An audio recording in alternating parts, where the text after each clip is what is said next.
Hello, everyone, and welcome to SmashBoxxTV's podcast 214. Terry Miller, the Disc Golf Guy, along with Johnny V. Our first episode in fall. It is officially fall. We are. Wow. I know. We changed the icon for everybody. Just I believe it's Chris that helps us out with that. It is Chris. Chris, if you have other graphic skills, you're in for a real treat because I'm going to hit you up. That's great. We do appreciate it. Giving us every once in a while, giving us a fresh new look at our logo there. So thank you very much for that.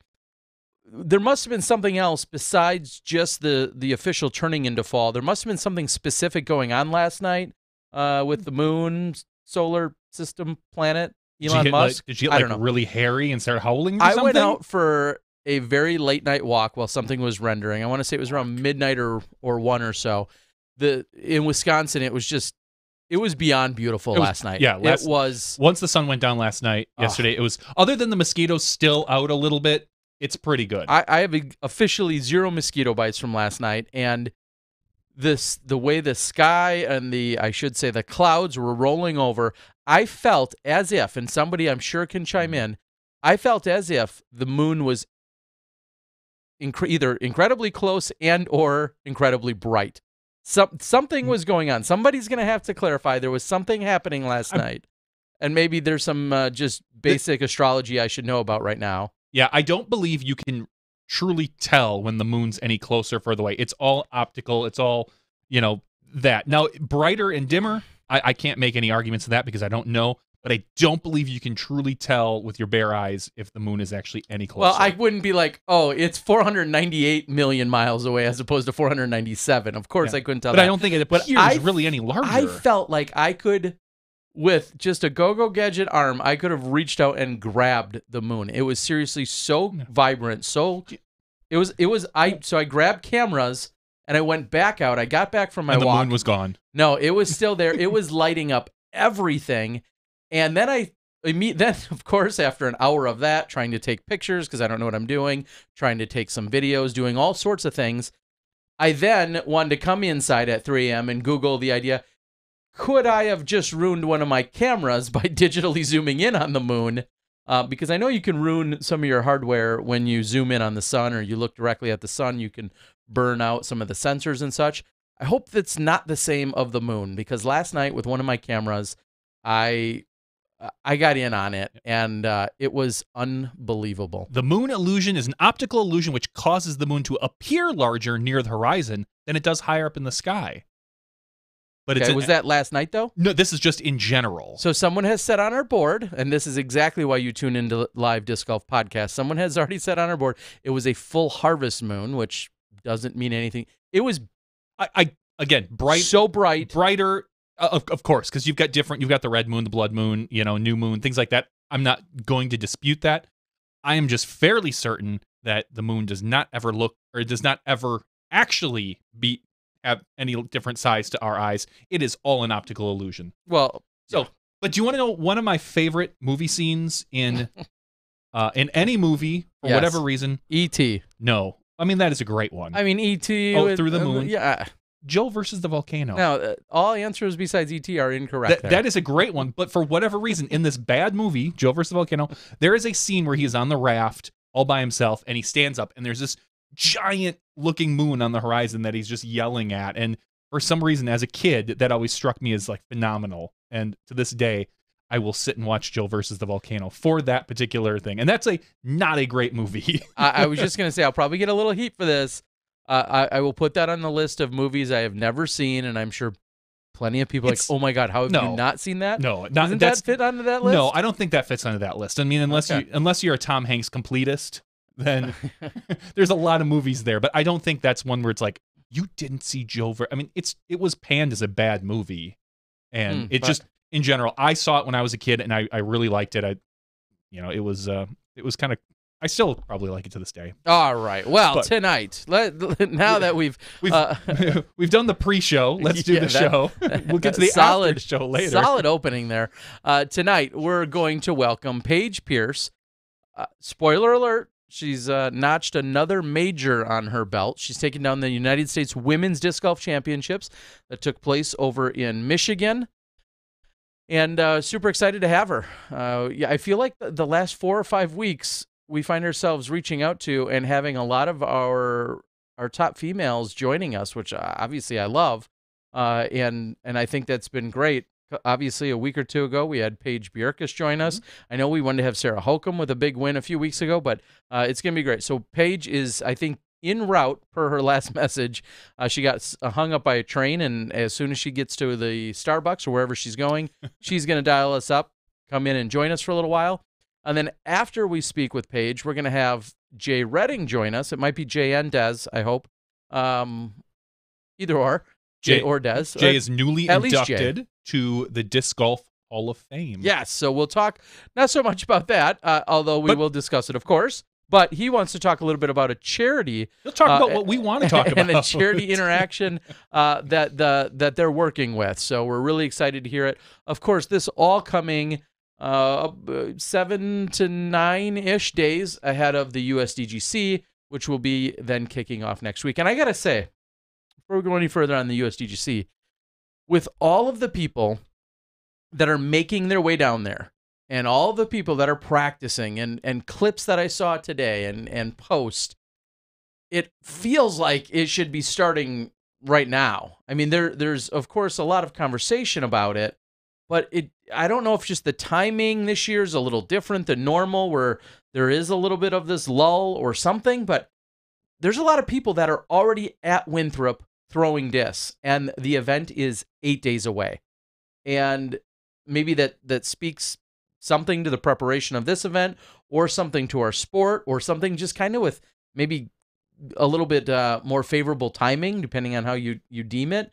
But it feels like everybody is either there or almost all ready to Rock Hill, and it's 8 days out. As they probably should be. Yeah, and I understand it. It just feels like they're there a little earlier than normal even. So we'll continue to keep an eye on what's going on as the USDGC. So we'll, of course, have one more show next week just before the USDGC gets started, which is going to be on the eve. Wow. Yep. Big time. Kristen Toops asks, how many women are in the field? I think we just have 2. I believe it's just the Paiges. I honestly, I have not logged in to look for sure, but I believe, as Johnny just said, officially, it should be a pair of Paiges, Paige Bjerkes, Paige Pierce, both getting in due to exemptions. One, of course, the U.S. World Champion, or I'm sorry, the U.S. World Champion, the USDGC winner in Paige Pierce, and then the World Champion exemption in Paige Bjerkes. Something big happened that hasn't happened since we've had a podcast. Lots of things, but Tiger Woods winning, huh? Tiger Woods won an event. He won a pretty big event. Yeah. And yeah, that was we saw a lot of it, our sister sport over there with the balls and the clubs and the cups and the holes and the flags and the and the pesticides and the chemicals and the irrigation. Yeah, F them. Easy there. What do you go to Stevens Point? Bunch of hippies up there. Anyway, yeah, I mean, amazing just visual, seeing the huge crowd following him, and it was kind of it was really for golf. I think it's a big thing. I mean, clearly it's not going to affect us in anything slightly at all, but it's really funny that a guy who hasn't really done anything in 5 years, when he wins, for whatever reason, the entire world is behind him. It seems like for a guy who's had his issues with personal life, professional, just the ladies. Well, and he I believe he was addicted to some sort of painkiller or something at one point. Just he's had his ups and a lot of downs lately, and suddenly when he wins, everybody seems to be a huge Tiger fan. And I don't. Well, is it part of the redemption? The comeback story that everybody really is rallying behind? Is that part of it? It could be, yeah. I mean, it's an interesting dynamic to see something like that. Yeah, I don't know. I was trying to think in my head, like, who in disc golf, if they won the USDGC or if they were winning coming down 18, who would get that sort of reaction in our community? Well, I mean, would it be like a Josh Anthon who's had his ups and downs the past couple of years, but even he's been back. I mean, he took second place tied for second place, I believe, at Worlds. Yeah, one Ledgestone already. One Ledgestone. So, so he's kind of already had that moment. I'm trying to think if there's anybody in our sport that you could really, like a Bradley Williams, who was suspended for a year or just shy of or whatever, and coming down. Can you think of anybody or anyone on the board? Can you think of somebody that would draw that type of community attention? Well, and it's interesting because so many people rally behind and get excited, and understandably, and myself included, seeing someone like a Greg Barsby win. But Barsby didn't necessarily go through a fall or a challenge in that sense. He just hadn't sealed the deal on a big one. He didn't really have that major setback that we saw Tiger having, and such a drastic one. So yeah, we're really talking about that redemption component to it, as opposed to someone who maybe just hasn't completed that win. Climo, if he were to win, maybe he's had that back issue or hip issue. I'm sorry. Yeah, I disagree. I mean, Dan Harbeck, big fan and friend of the show and super good guy, offering lots of money for my disc golf collection last week. But I disagree in that, like, Climo and Schultz, they haven't had that major setback. They've been out of the scene. Listen, that's where I want Schultz hasn't. Schultz hasn't been off the scene. He's been performing very well for regionally for the past 3 to 4 years, if not longer. Correct. I'm just saying there was a year or two where he slowed down. Sure, but at least you could say, hey, Climo hasn't really won anything in 5 years almost, or 4 years. Not since his last Masters World Championship, whenever that was, 2014. Sure, maybe something like that. Anyway. So I could see the argument for Climo. And again, the only reason why I'm hesitating on either of those names were Climo would be due to injury. And so I just say his redemption story is a little different. It would be a big comeback, and it would obviously be amazing, and I think it'd be really crazy to see and great. When we're talking about Tiger specifically, though, trying to draw a true parallel is very tough because I don't necessarily know if we. I think the biggest parallel that would have been possible that's now come and gone and can't happen would have been like a Josh Anthon. I think he had one of the largest significant setbacks that we've seen, and to have him come back as strong as he has, I think he's the closest thing to that story. But the thing is, if we're making direct comparisons, Josh Anthon had fans and following before all of that, but it was never he didn't. I don't think he had won over the half the planet as Tiger once did. Well, no. So even when he does come back and does perform well, there may be a gracious uproar, but it still would be nothing to the scale. And then someone just said it on the board. I think the only person that attracts those kind of crowds and galleries and just outright chaos and mayhem is Paul McBeth, and clearly Paul hasn't had any setbacks of that significant size or magnitude. So Seth Steinway says Climo doing guest commentary for USDGC. Can't wait to see that. That'll be great. Have you heard that? I hadn't heard that. It's funny because I had said last week to somebody, I said, if you don't at least reach out, if the USDGC doesn't at least reach out to Climo, they're making a huge mistake because he's close by, he knows the course, even when he is, and he's very smart, he's very good behind the mic. I think maybe we even talked about it last week when we were showing the video of him and I doing the commentary. Maybe that's when I had said it, but I hope they are, and I don't know if I don't know if that's true or not, but if it is, that's phenomenal, and I can't wait to hear and see that. That would be awesome to have, and obviously it makes perfect sense to do just that. Paige's update. We got a Paige update. She's downloading Skype on her new computer. Oh, she got a new computer. Yes, which we'll talk about. I saw a post from there. So that would be great. Looking forward to that. Of course, having someone. So was it just after our show last week? Was it conveniently announced on Wednesday that they made the announcement just a week ago or 6 days ago now that the USDGC, and I'd been personally clamoring for it on Facebook, just saying I'd love to know more details about how live is going to go down, so we can quickly recap that, even though it was 6 days ago. It came out after the podcast, so we found out. We kind of broke the news that Fulcrum Media was going to be the so to speak, the backbone of the USDGC broadcast a couple weeks ago. It was confirmed on Wednesday that Fulcrum will be the backbone, and the plan is, I believe, 2 static cameras at 17. So with, I think they're building some sort of structure so you can get a really nice view of scaffolding or something. Scaffolding of, and it may very well be placed out in the lake a few years ago, just so anyone that doesn't know, Yep. a few years ago, there was actually a deck platform structure that was built directly behind the green of hole 17.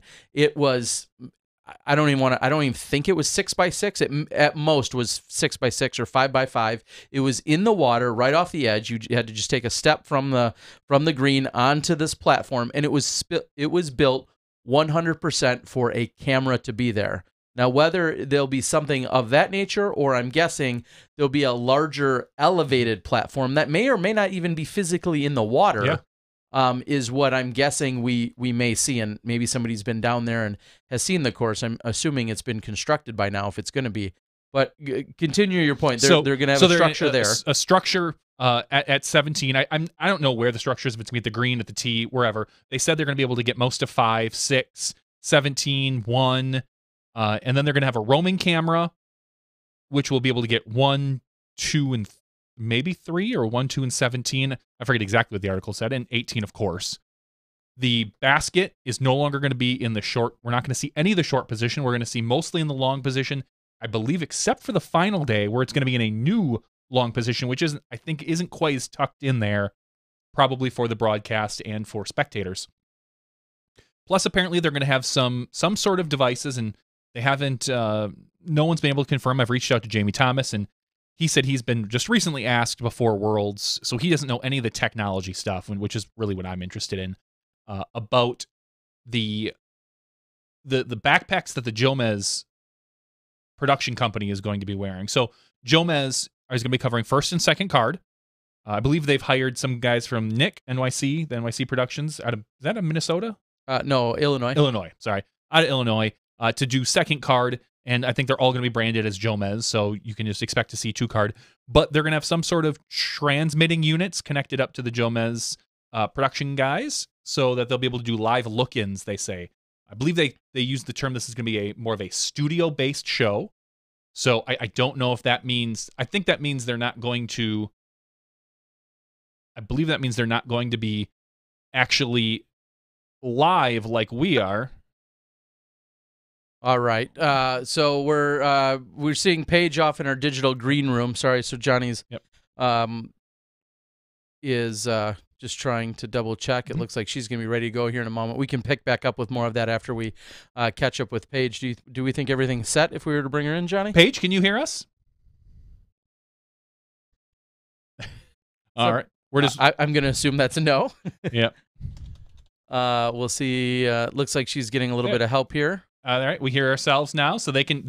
She sounds like she's able to hear us, so let's right away bring your USW DGC champion, Paige Pierce.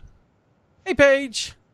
Hello. Welcome back to the show. It's been a little while. Oh, and oh no, where are you? Oh no, did you maybe click off? There you are. There you are. There we go. We're back. All right. So welcome. I can't see you. What's that? I can't see you. Oh, you can't see us? Well, you're not missing much, let me tell you that, for starters. Well, Johnny might be able to click on a button and you might be able to see us. We'll see if we can make it work here in a moment. Yeah, I'll see if I can get it to go. I am 27 years old and I am brand new to the laptop game, so it's probably my fault. No, so we just saw a post, actually. I saw a post the other day stating that you're 27 and just bought a laptop. Like, stuff's getting real for Paige and multimedia. Real. I ordered business cards the other day. What? I'm sorry. Oh, I see you. Yes. Hey. That'll be a little less weird. So you ordered business cards? What do your business cards say? Just professional disc golfer, Paige Pierce? Yeah. And 4-time world champion. That's pretty cool, I think. Yeah. What? I hate to even ask this. When did you order these business cards? Why? I mean, you got them with the 4-time world champ on them. What happens in a year? Well, I mean, I only got 50, okay. So okay. By the time, you hand them all right. Okay, so you've got yourself 1 year's supply worth. Next year, we're going to see it'll be 2019. It'll be your odd year, as everybody says. So we're going to get back on the horse, and you'll be able to get rid of the 2 business cards you have left, and get some new ones. That's good to hear. Yep. And I did notice on your van this weekend, and I think I noticed it earlier in the year, how the 4X up on the top of your van on the back, how that is positioned so that that 4 could be easily scraped off and turned into a 5 if needed. So looked like some smart planning on your part on the wrap. I like it. All right. We have some great graphic designers at Dynamic, so absolutely. So let's jump right into this last weekend and talk about the United States Women's taking place. We over in as we affectionately refer to it as the mitten. And if you flip over the mitten in Wisconsin, you just have a pointed thumb, and it's pretty much the same thing, a reverse of it in Wisconsin. But you were in Michigan, getting down 4 courses, 3 days, plus doubles, plus skins. Are you tired?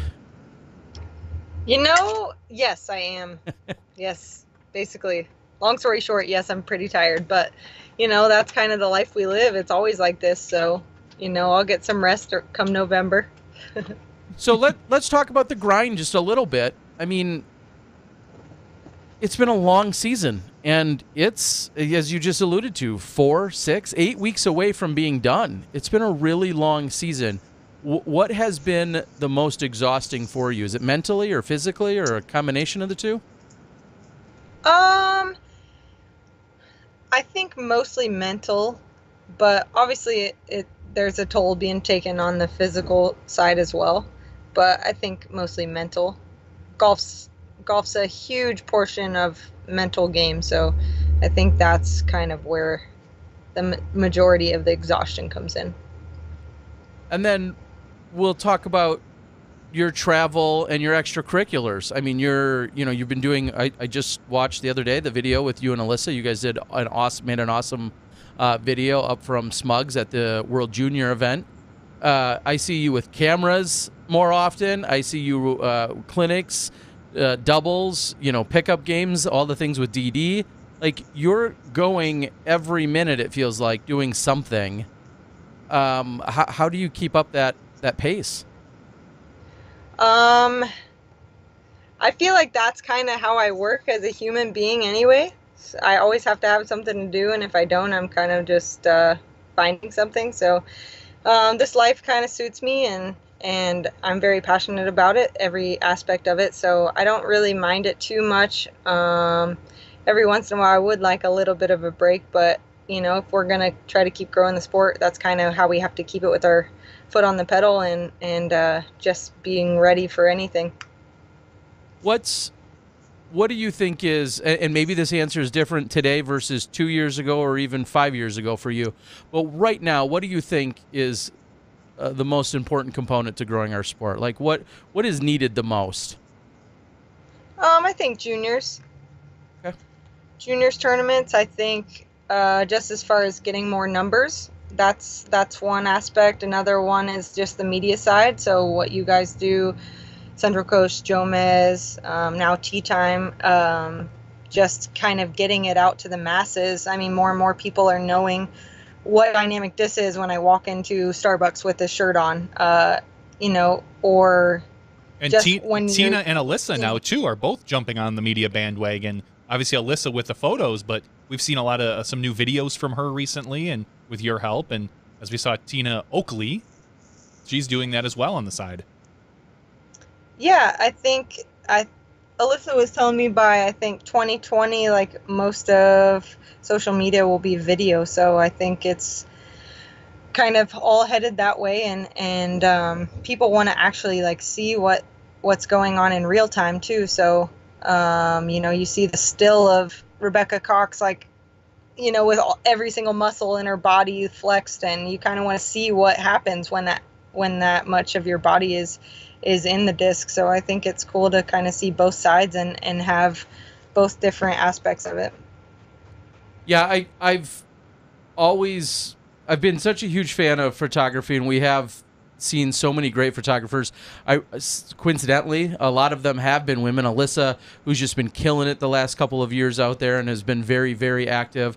I think of a Jenny Cook in Illinois. I think of a Lauren Lakeberg out of Illinois. We saw John Hollinshead and Stu Mullenberg all come into the scene. All these people just that I think of off the top of my head. But knowing video seems to be, like you were just saying, it seems like because video is becoming so accessible for so many people, it seems to be kind of a growing trend, whether that's a Snapchat or an Instagram story or a Facebook clip or whatever it is, or even live. That definitely seems to be an avenue. I think it's easier for people to connect with someone that they see, and just like I think like podcasting, we're almost as close to someone as you can be. We're stuck in their ears usually, and there's a intimacy to that, as well as there's an easier connection when you have video. A photo is a great snapshot, quite literally, But with video, you get a much more rounded thing, and I think it's a lot easier to make a connection with someone, especially if they're talking to you on a camera. So, whether you agree with that, go ahead. What do you say to that? No, go ahead. Keep going. I was just going to say, how do you feel that's changing your mentality? I mean, I know you're the subject of video, a photo, of podcast, all those types of things. How does that impact you personally? Well, I feel like I have most of my relationships that I have in this life are in person. So I'm very, very poor at responding to text messages. Mm-hmm. You know this, Terry. I wasn't going to say that, but okay, maybe. Facebook messages, all of that. It's not where I find myself, that I just am more personable in person. Mm-hmm. I prefer to like engage with a human looking in their eyes, and I think that the best way to do that via internet is through video. So I think it's a nice transition that, thank you for letting me be a part of this too, because I think, I can post as many pictures as I want and kind of try to write 180 characters and try to get my feelings across, but the way someone reads it might not be the way I want to convey my words. So I think, you can't really hide behind video, and it's just like you said, it's more intimate and more personal. So I think it's kind of the best way to do it. Well, of course, and I'll say to you, and we say to all of our guests, we're just thankful that our disc golf community is where it is, in that we have access and that we have these relationships. And you and I may have a relationship via text and seeing each other on any given weekend, but then when it gets to spill over into a larger media sense, the entire disc golf world benefits from that. I mean, knowing that we can have sometimes quirky, sometimes serious, sometimes, crazy conversations, we're clearly unique in that we can't call up Tiger Woods, who just won the big tournament, and have him on our show and have him just drop by. Disc golf is really awesome that we have this intimacy still built in. Yeah, absolutely. So let's talk a little bit about your actual play this weekend. I did get out a video that had a few final shots from the chase card, and then the interview I did with you, but that's only been out for a few hours. So this weekend, I saw you switch up your putt a little bit, and you said it was very effective. Tell everyone what it was that you did and what your game plan is going forward, at least for the immediate future.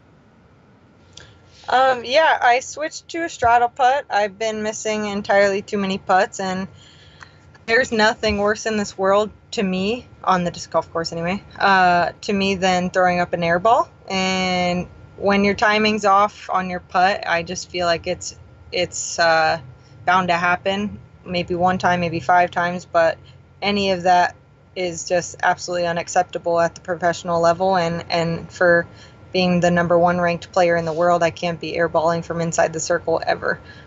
So I was sick of it and decided I needed to switch something up, even if it's just mental or what. But it allowed me to kind of have a change mentally, and also to kind of just get my body lined up more at the basket, and to get rid of like the timing aspect. With a straddle, you're not pushing off the back leg into the front leg. You're just kind of coming up into your stroke, and releasing the disc is a lot more crisp. So, it helped out big time, I would say. and yeah, it feels really good. And going into the rest of the season, I think I'll stick to it at least until I can get some off-season time in and you know, work on my stroke again for my regular putt. Well, and I think that's a big takeaway. It's not like you're completely abandoning the idea of what your traditional putt is. You're just saying, right now, I think this is what's going to be the best remedy for the short term, and then, you know, you'll reassess at the end of the year, like you said, when you're off season or, you know, you're back out at the practice basket. Is that a good way to summarize that? Yeah, absolutely.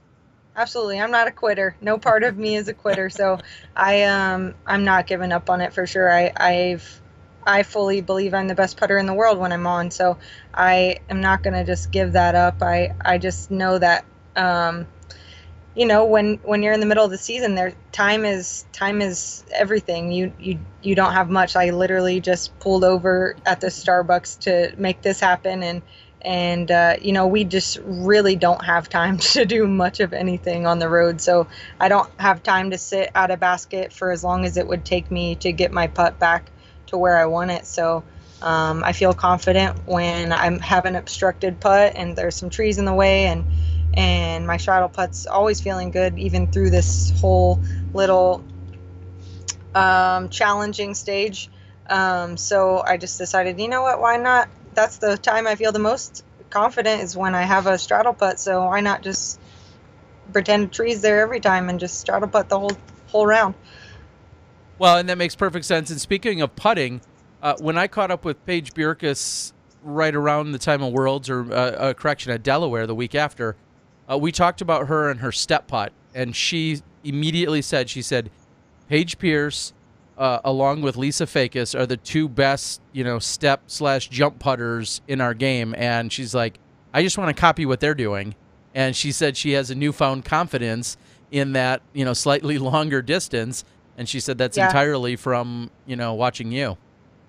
It's funny because I didn't ask her about that. We talk about everything, but I didn't ask her like, hey, you copy me there. But it does look pretty similar.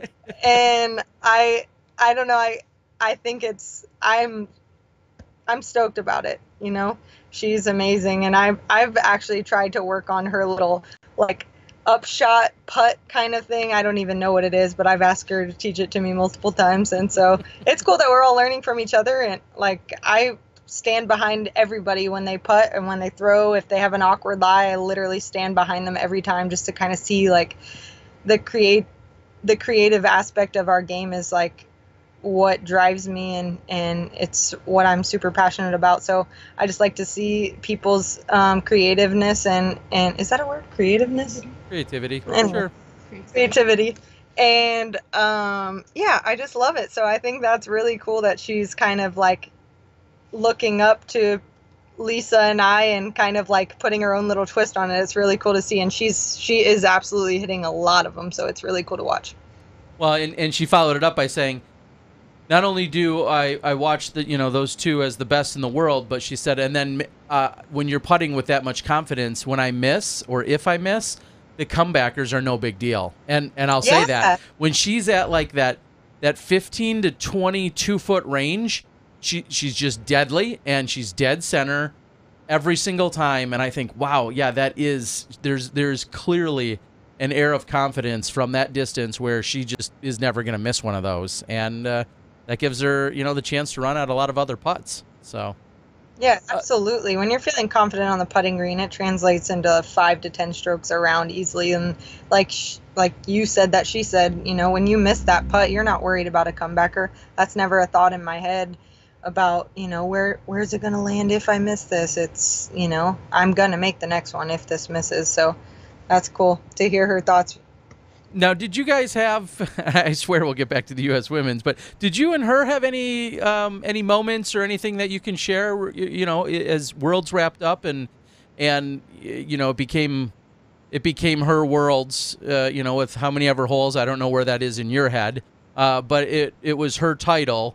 At any point immediately following the event, did you guys have any conversations? Following the event? Yeah, as the event closed out, or even the next day or that night or anything like that. Was there anything that's shareable that you'd want to share with the world?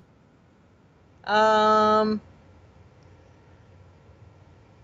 yeah, I don't know. I think of a lot of it is between her and I, but you know, yeah, I think a That- lot of it's between her and I, to and be that's honest. But absolutely. Yep. yeah, I just she said some things over the years about like being little Paige and how one day she wants to, you know, get to that level where people know her and she's not just working at the shop filling orders, like they're ordering her discs. And so I just told her, like, you know, that time's now, you know. You know, when you get back to Emporia, if you're gonna work, you know, be ready to be signing all these discs because your time is here, you know. And I think the only text I sent her after Worlds, I just sent her a YouTube link to this Fort Minor song called "Remember the Name," because I don't know if you know this, but Little Paige is a rapper and she's kind of ghetto. But I didn't know that, but next time we have her on, we're gonna have her rap. Yeah, she knows every word to that song, and also it just was like the perfect message, you know, like these people better remember your name because this is not just a one tournament that you won. You know, she's an absolute contender and someone that's going to be around the sport for 30 plus more years. So I don't know. Most of the rest I think I'm going to keep to between her and I, but I thought that was funny. If you guys didn't know, little Paigie's got a little rapping bone in her body. Well, it's obvious. I mean, just by the way she carries herself, she's straight gangster. I mean, come on. Totally. All right. So you move from that event. Then you actually go up to Canada. I was going to say you move on to Delaware. Paige went to Delaware. You went to Canada. You secured the win there. Can you just make a quick clarification? Were you intending on going there regardless of the potential USDGC qualifying or not? As in, like, was that a main reason why you were going there? Because we honestly didn't know, and I've been meaning to ask. No. You were going there regardless. Yeah, I planned my trip there back in March. Benjamin Smith, the TD for that event, he sent me a Facebook message and asked me to attend his event and really took the time. I mean, you get lots of messages on Facebook like, please come to my tournament, but it's 9 times out of 10 it's like a mass thing that they send out to all the pros.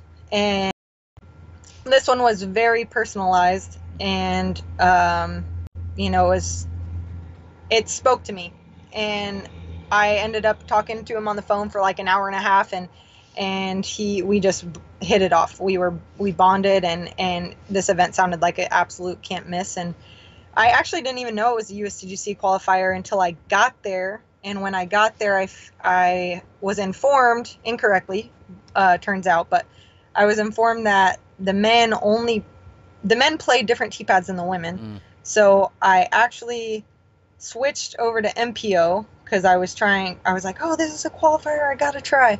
But turns out that was incorrect, that the women did play the same pad. So I switched back over to the women. But yeah, basically, no, I did not know.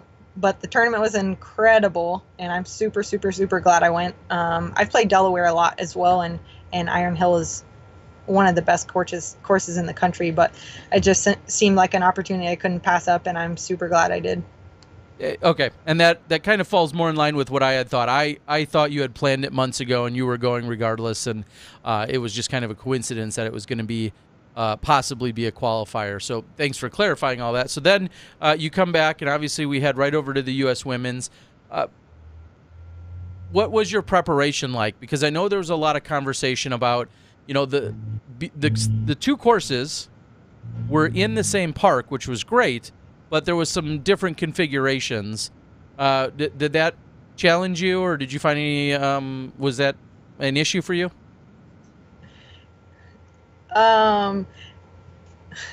It's funny that you use the word challenge because I felt that there was a lack of challenge at this tournament, particularly. The courses were, I mean, you saw them, and the world's going to see them because Jomez and your footage. But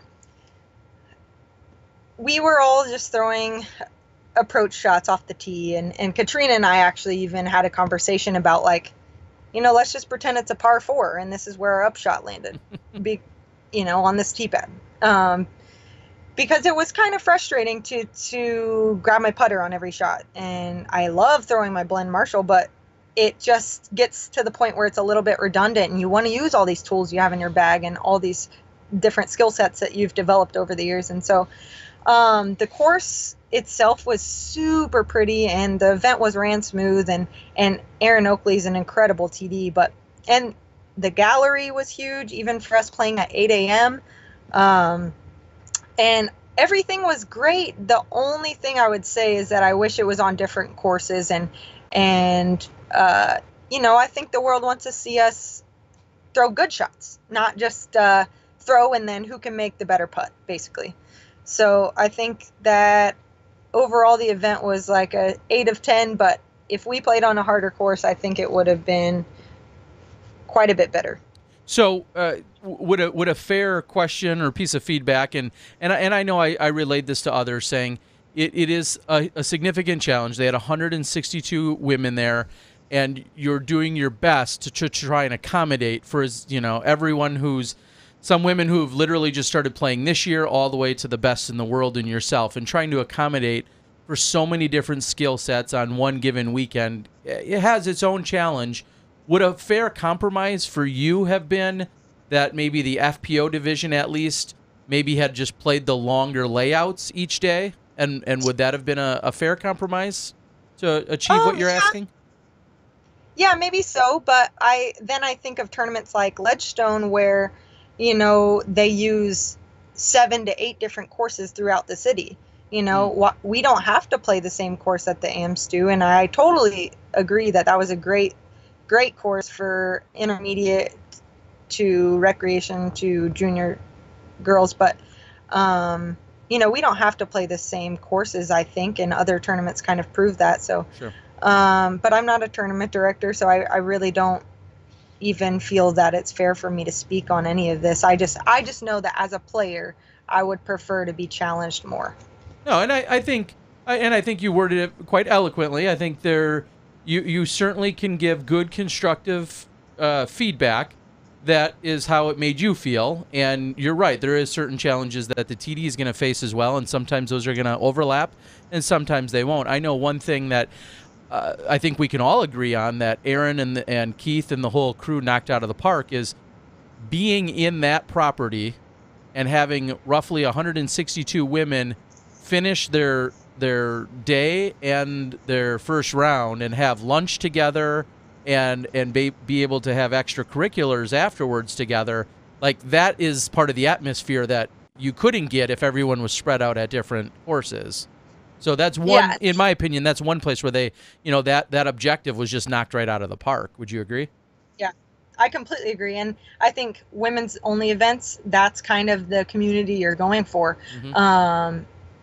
Everybody's kind of, like you said, eating lunch together and hanging out, and just everyone's accessible. And I think they absolutely killed it in that aspect. And if we were playing other courses, then, we wouldn't be doing that. So I completely agree with your statement. I think you could maybe make a compromise as far as maybe not necessarily have to do that every day. Because I think Christy M, who's on our board, she had one of a suggestion of having, rather than having everyone tee at once, having tee times like some of the men and some of the majors for the men do. Maybe have that on the final day or something along those lines. Just to spread it out, as opposed to having everybody. And I'm sure for some people it's really nice to be done at noon or 1 and get on the road to wherever you're going. But to maybe a little bit more of a highlight or a showcase on the final day or something along those lines. Right.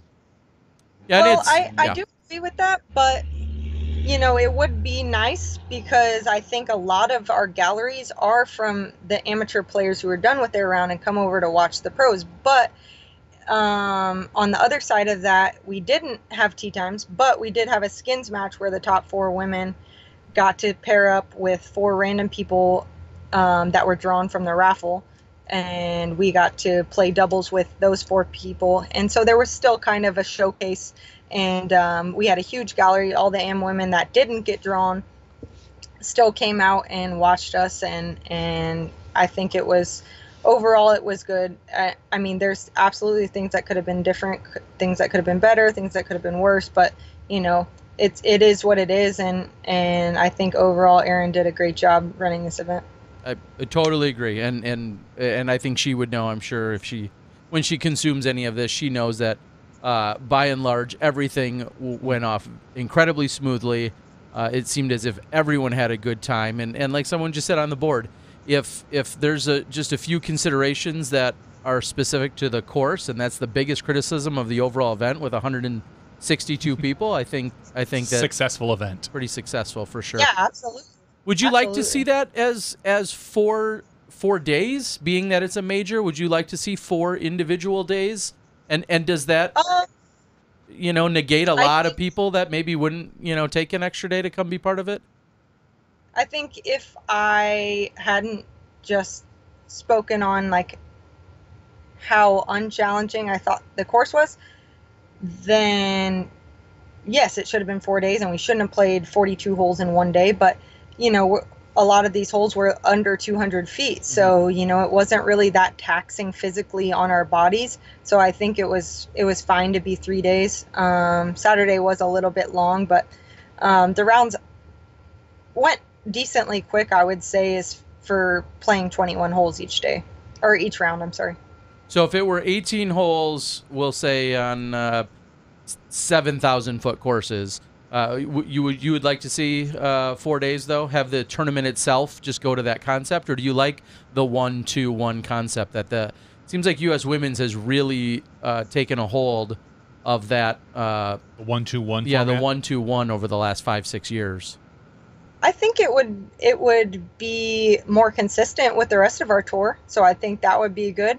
I think the media crews would have an easier time. I think that the spectators would be more likely to watch every day as opposed to spending 9 hours at the course on Saturday. I think you would get better results from players because they would feel a little bit more rested. I think so. Yeah, I think overall it would be better to have 4 days. But then again, you're drawing to 162 people, and that's probably just the opinion of the pros, or half of the pros even. Exactly. So the amateurs and the juniors, they're taken out of school and they're taking out of work, and so they can't take off Thursday and Friday as well. So it's there's never a right or wrong answer. It's just you can't please everybody anytime. Yeah, and that's exactly it. And that would have been my one rebuttal, is when you go to that 4 days, knowing that this usually takes place in mid to late September, you're definitely talking about having some little kids that aren't in school, or moms and whomever that are taken away for that extra day. And if you're not on the tour full time, or you're only going to play 3 tournaments the entire year, and you want this to be one of them, you may or may not have that extra vacation, and so on and so forth. But all in all, amazing success and a really good time.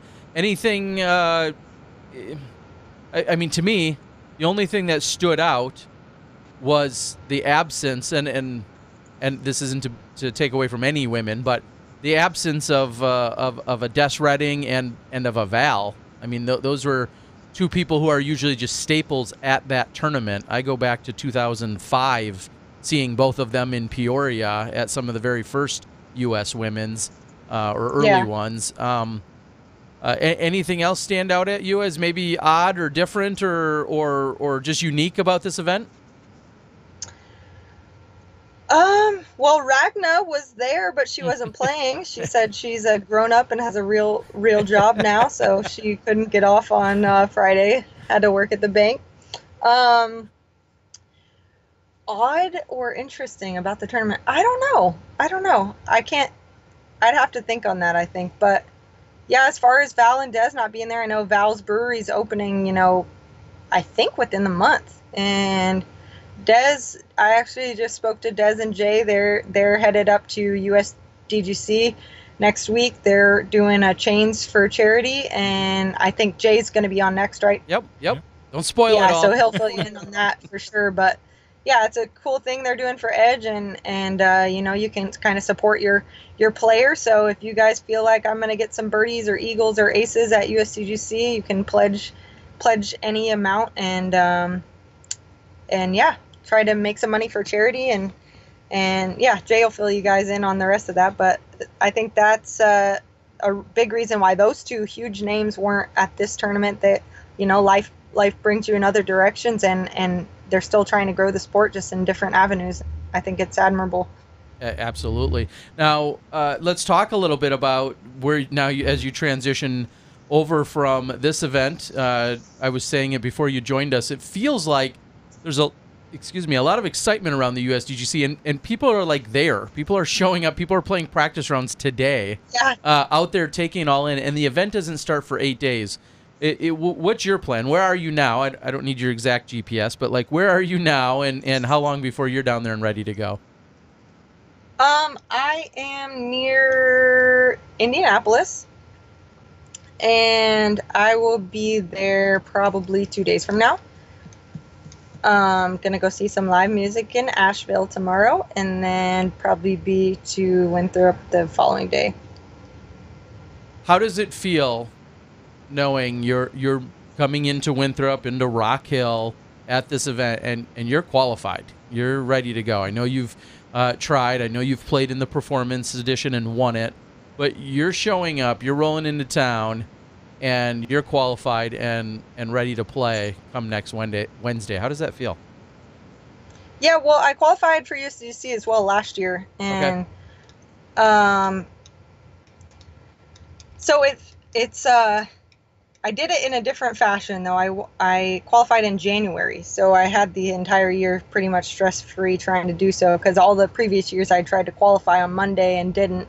But luckily got in on Performance Flight. But I think that the actual, what is it called? Performance Flight, and then what? Open Flight? Is that right? Yeah, and I don't know if they do the performance. I don't think anymore. the Performance Flight is happening anymore. But yeah, the Open or cut that a couple years ago. So yeah, it's completely different. It shouldn't even have the same name, in my personal opinion. But you know, it's a completely different tournament. You're playing against the best in the world, shot for shot. You know, there is no handicap, and so it's a completely different mindset. You're playing the same hole for, you know, everything's on the line, and it's a crazy feeling. Last year I was on the feature card for the first round, and I thought I had no business being there, and I was super nervous being on like the most prestigious course with these like three of the best players in the world, and I was super nervous. So hopefully this year I won't be on the feature card, so I can just like play my game and not worry about the cameras. But yeah, I think, you know, headed in I've had these game plans of just keeping it in the ropes, which everybody says, and it's super cliche when talking about Winthrop, but you know, you can think that for 6 holes, and then you take a triple bogey, and then you're like, oh, I got to make it up somehow. And then you start just trying crazy stuff. And, you know, I think this year, no matter what, I'm going to, like, not do that. I have a real hard time laying up. It's like one of my least favorite things in this. We've noticed. We've seen a few talked things about that a few times. Yeah, that might have been a topic of conversation about your lack of aggression at times. So yeah. So yeah, I think no matter what, I'm gonna stick to that game plan just to see where it gets me. I wouldn't say that I'm incapable of winning the tournament, but I think it's very far-fetched. And so, you know, with that thought, just the realistic thought that I'm probably not going to win it. To me, if I'm not first, I'm last. So, you know, if with that being said, like, if I know I'm not going to win already, like, I should just stick to that game plan and kind of see where it puts me amongst the guys, and kind of see, like, you know, what a game plan actually does for your score round after round, and after 4 rounds kind of see, like, just purely out of curiosity, like, if I could hang with the top 20 in the world. Well, and when we closed out our interview, that's exactly what we talked about. I had said, you know, you were going on to this event, and what are goals? What are aspirations? Where do you think, if you're, you know, playing at, you know, your peak performance, where do you think you could find yourself? And maybe you just answered that. And there's no reason why you couldn't be in that top 20 Keep it clean, and I guarantee you keep it clean for 4 rounds for the most part, and I almost guarantee you're top 20. Yeah, that's really easy to say. No, I know. That's, I just do that. I've played the course. I understand. It's not. It's one of the most difficult things you can imagine. Yeah, it's really actually not that hard. If that's strictly your goal to stay in bounds, you can do it. But you kind of have to knock a bunch of the eagles out of play, the birdies out of play, like, and you're just playing for par. If you look back at years past, I'm not a stat person, but I'm curious to see where par would put you. If you just played every single hole for par, like where would that put you? And I think it would be in the top 30. And if you can hit that occasional like bonus birdie putt, then now you're talking top 25. So I'm gonna see where it puts me, and maybe the conditions get rough. Maybe I have a lucky tee time where I don't have bad conditions and the boys do, or who knows what's gonna happen. So I think I'm just excited to have the opportunity and to kind of see like what happens basically. Well, if let's put it this way, last year, if you were to shoot even exactly, you missed cash. Just look that up right now. Yep. Yeah, the Google. You missed cash by 1 stroke. Okay. It's 40th place. Pretty much 40th place is even at this particular event. You're looking at probably an average. I think it's about an average of 1,000, maybe a little more. Yeah, right. Maybe just 1,005 last year. Yeah. Patrick Blazek, big hug. Big hug, Patrick. You missed cash by 1. Along with Yali Store and Johanny. So if you can keep it just, even to 1 under, you're golden. Yeah, maybe like 5 under per round. Yeah. Probably pretty good. I mean, some of those out. 65 days, a player progresses so much, so it's kind of even hard to base it on last year. Of course, the course changes, the rules change every year, and since we won't talk to you just before next week, but so we got you now. Well, is there a hole or a stretch of holes out there that you're like, oh yeah, that's where it's on? Is there any particular part of the course that you may look more forward to? I love holes 11 and 12. And I think that I can absolutely beat the field like for those 4 rounds if I just execute. Yeah, I was just gonna say two of the longest holes on the course, and if you go par there, you're probably picking up anywhere from like 2 to 5 strokes on every competitor. So yeah, okay. Yeah, I've seen some crazy stuff happen on hole 11, and I actually just go like classic blend Marshall, and then putt. And even if I miss that putt, I take a bogey. Yep. Or no, is it a par 5? It's a par 4. That's usually a par 4. Yeah, that's what I thought. So I take a bogey, and I'm still pretty much gaining a stroke on at least 2 of the people on my card usually when that happens. So, I mean, I've seen that whole, triple OBs. Like, I'm not even bringing OB into question on that hole. It's just a matter of if I hit my par putt or not. And the next hole I actually do play quite a bit aggressively, but it's perfect for my distance. I throw it twice as hard as I can, and within the circle. So with the men, when they can throw farther, they kind of have to choke off their shots a little bit. And I think, at least for me, whenever I do that, I'm a little bit less consistent. So when I'm throwing harder and I know it's at my maximum capacity, I just throw it as hard as I can, and I have an easier time to do that. Well, up on our board right now, we've got Robert McCall, and I'm reading, now this is a direct quote, "There's no way the chump on screen beats me. If she beats me, I'll shave my head." Wow. He's playing. Is he playing? Yeah, he's playing.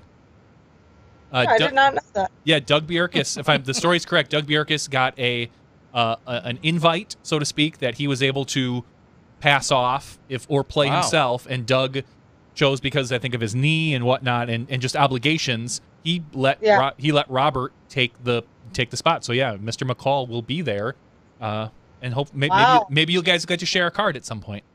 That would be cool. But I think I got him. Oh, now he's saying managing. Robert. he said no such thing. I don't know. I'll look it up. I don't know. We'll have to check the stat keeper on that one, on that quote. All right, Paige. So real quick, I'm not a stat person either. However, it'll make me sound smart when I tell you, you've won 14 out of the 21 events that you've played in this year. Boom. I think that's what, 2/3 for those doing some math. 66%. Good job, Terry. Thank That you. is Thank correct. you. I know that. Here's my question, though. Regardless of how the USDGC and the Pro Tour and then the Hall of Fame, those are three that come to mind for sure that I think are on your schedule. Regardless of how those three finish out, you know, whether you win all three or you take fifth in all three, which won't happen, but regardless of those events, where do you put yourself in this season? How do you feel like this season is for you personally? Is this season already a wild success? Yeah, I mean, I think so. Going into June, I was still undefeated, so that's a huge, like, I don't know what word I'm looking for, but accomplishment, basically, for me personally as a player, and you know, kind of no matter what happens, you know, half of the year I was undefeated, so that's kind of crazy and very exciting. But I definitely still have the goal in mind of being player of the year, and I don't know that that's a done deal yet, so I definitely want to still compete to my highest potential, and I think that you know it won't be over until Hall of Fame and Pro Tour championships are done, especially with Sarah beating me out for the first place spot in the Pro Tour championship, or in the Pro Tour points. I missed 2 of them while I was over in Europe. So I think that I gave a little bit of my early of the year advantage back, and I still have a little bit of work to do to make sure that goal of mine's met. Well, and I'll follow that up, and only because it was announced last week that I could actually Google this real quickly. You're actually, as of last week's release, you're second in the running right now for Player of the Year. And now, of course, that doesn't include this last major from last weekend, and it's second to Katrina. Katrina. Yeah, don't be so shocked. Wow. Katrina has performed pretty well at the NTs. She's had her struggles at the Pro Tour events. What's that? I haven't lost an NT.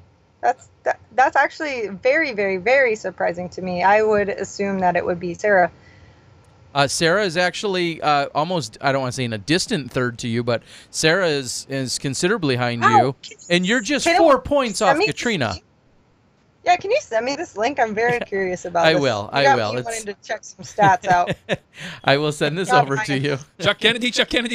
Oh, there he is. Yeah, Chuck's on the board, and I'm sure Chuck could chime in. Katrina got big points at Konapish Day, is what he's saying. And because you didn't play that event. What? I don't care about that. Whatevs.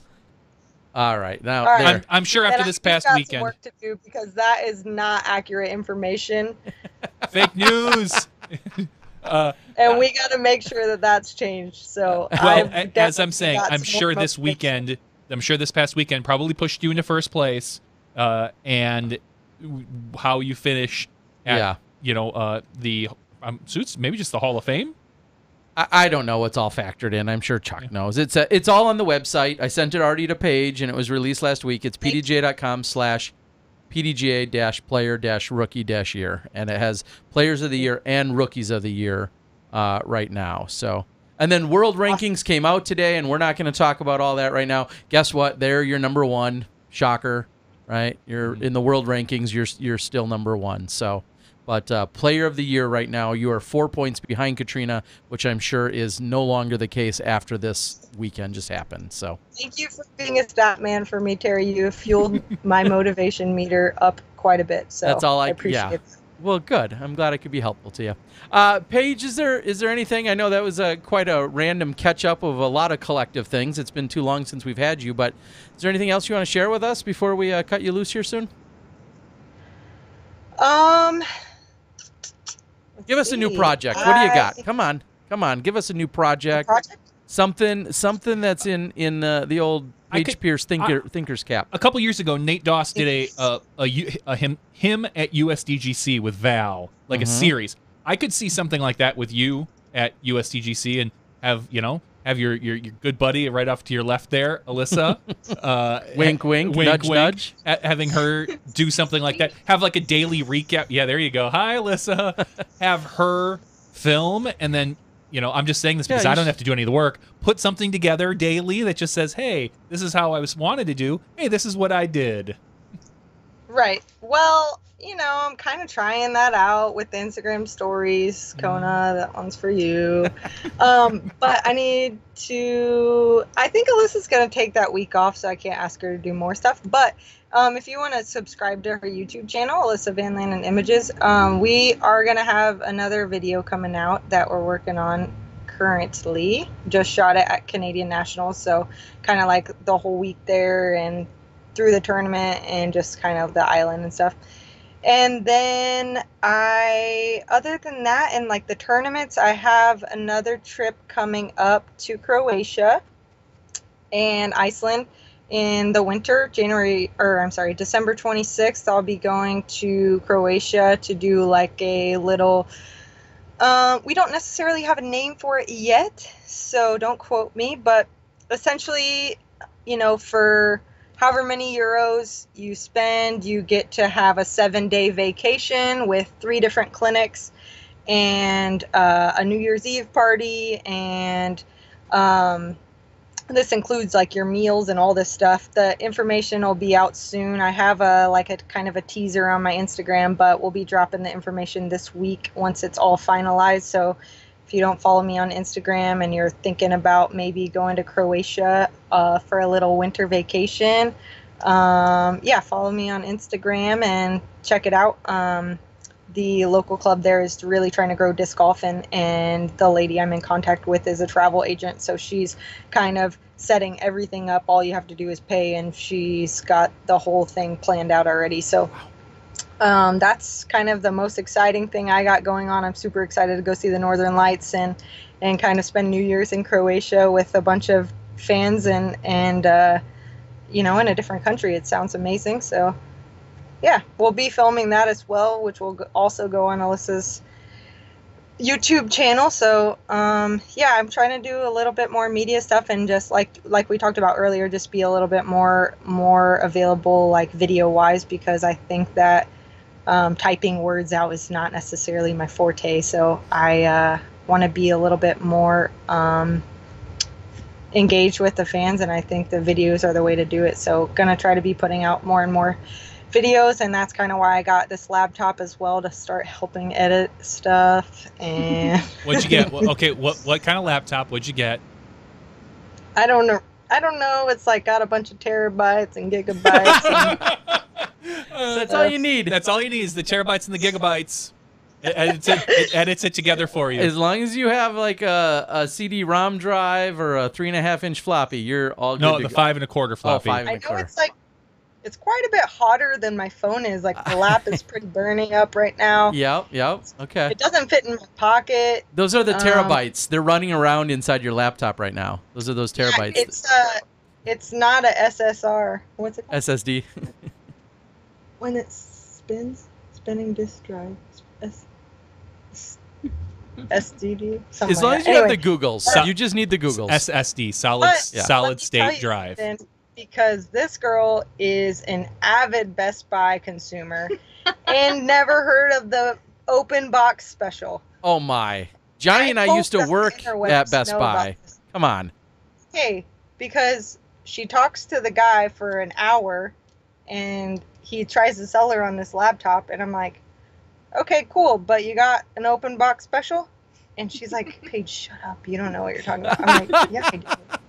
Everything in my dad's house is open box special. and if it wasn't, the food, he would just open it himself. Yeah. Look, it's open. Including the cereal. Like, I don't know, it was opened. Is there a discount? Yeah, discount. Like when you grab a shirt off the rack and it's got some makeup on it, perfect. I'll take that one. Even if it matches your makeup. It's amazing. But anyway, got this thing for like $400 off because open box. There you go. It was probably one Terry bought and returned. Yeah, it might have been one that didn't suit me. Awesome. Well, you know, I'll give you what you're saying definitely resonates with me. when I read a book about social media and about doing vlogs or blogs and all that stuff, it was Gary Vaynerchuk's Crush It, which changed my life. Back in like 2009, he changed my life, and I picked up my flip cam and I said, I can't write. I am not a writer. I am not a blogger. I'm not going to write on a website. It's so much easier just to put a camera in front of my face and I'll just talk to that. And go back and watch my first vlog and you see how terrible it was. And that's how it all got started, because I was not a writer and I said, I'll just pick up a camera and we'll try that. And Nice. 750 videos later, and here we are.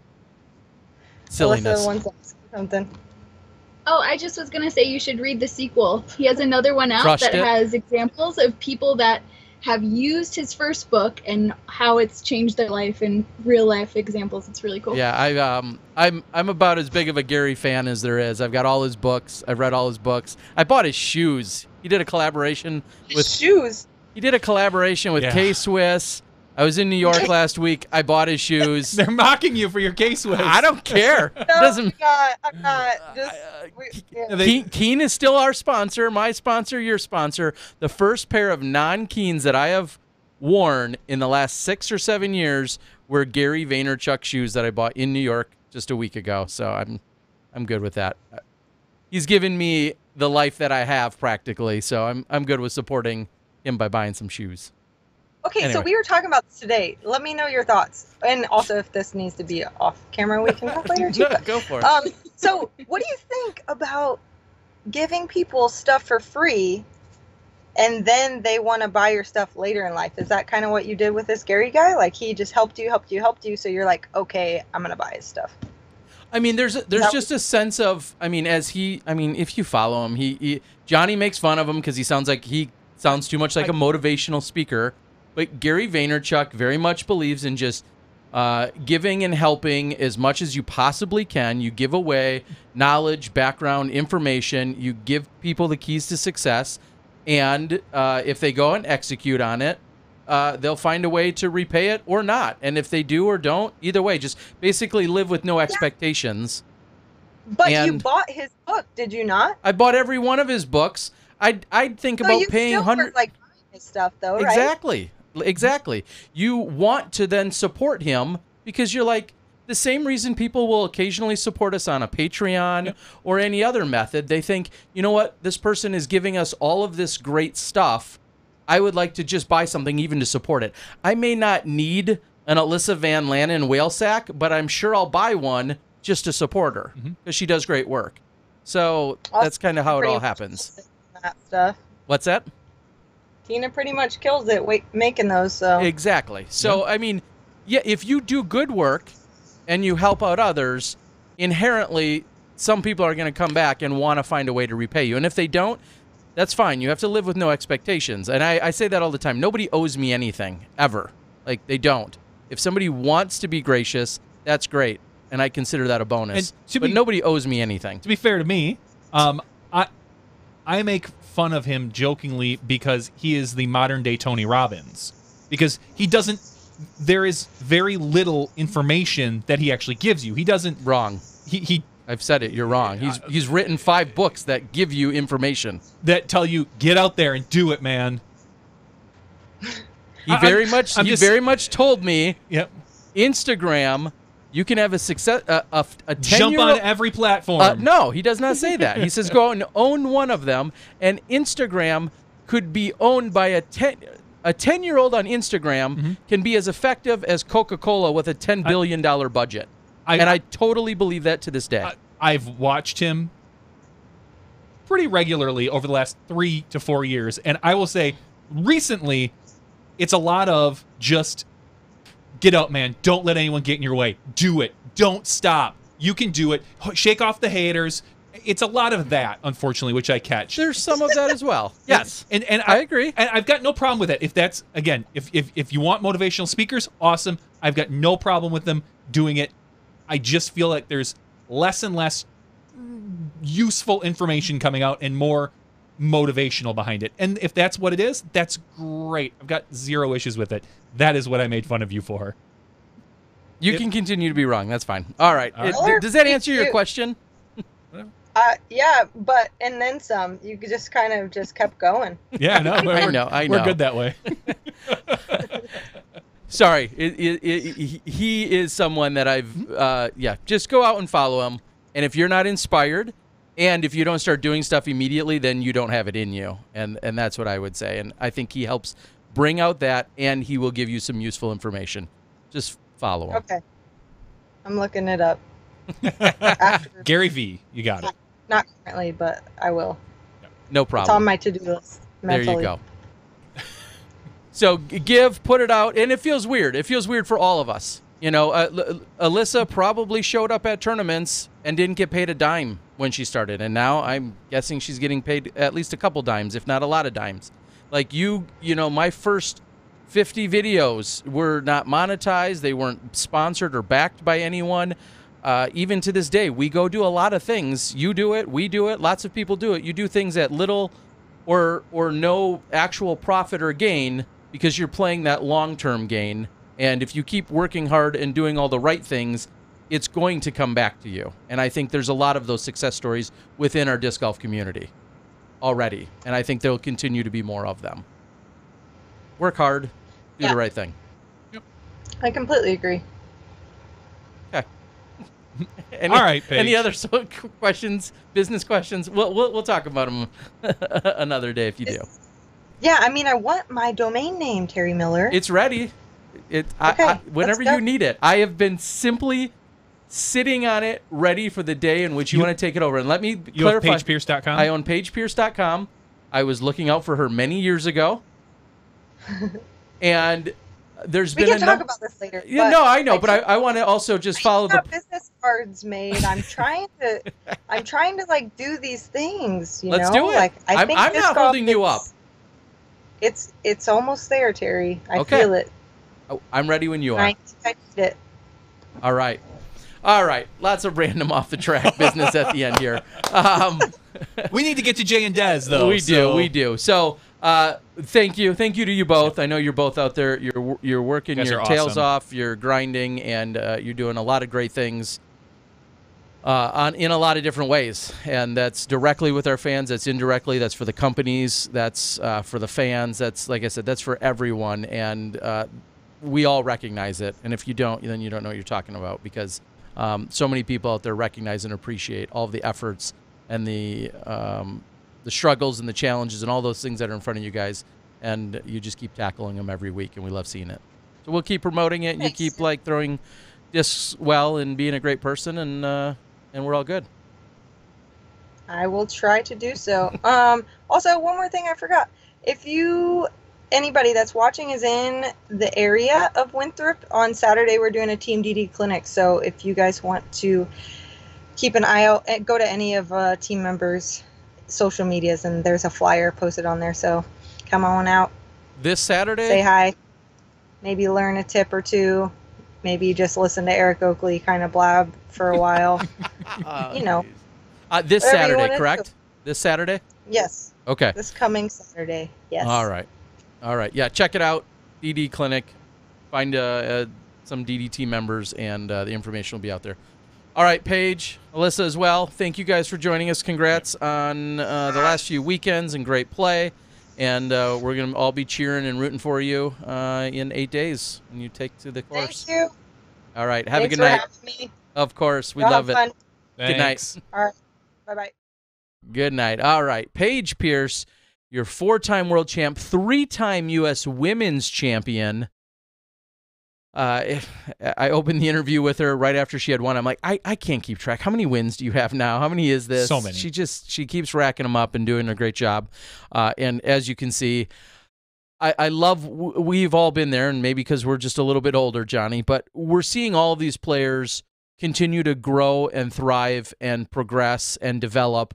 Of course, their skills on the course, but then so much more after that. It's so obvious when you look at where Ricky Wysocki was. I watched him win his junior worlds, and now every other day I'm getting an email blast about the Wysocki mailer box. Like, just watching them develop as players, as businessmen, hopefully as some of them as entrepreneurs, and the branding and the self-promoting.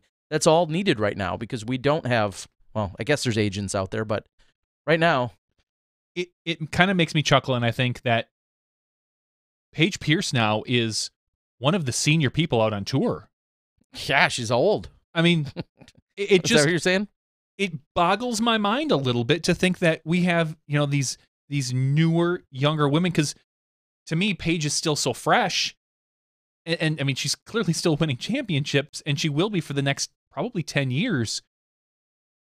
But she is an experienced, now, you know, well-toured, phenomenal golfer.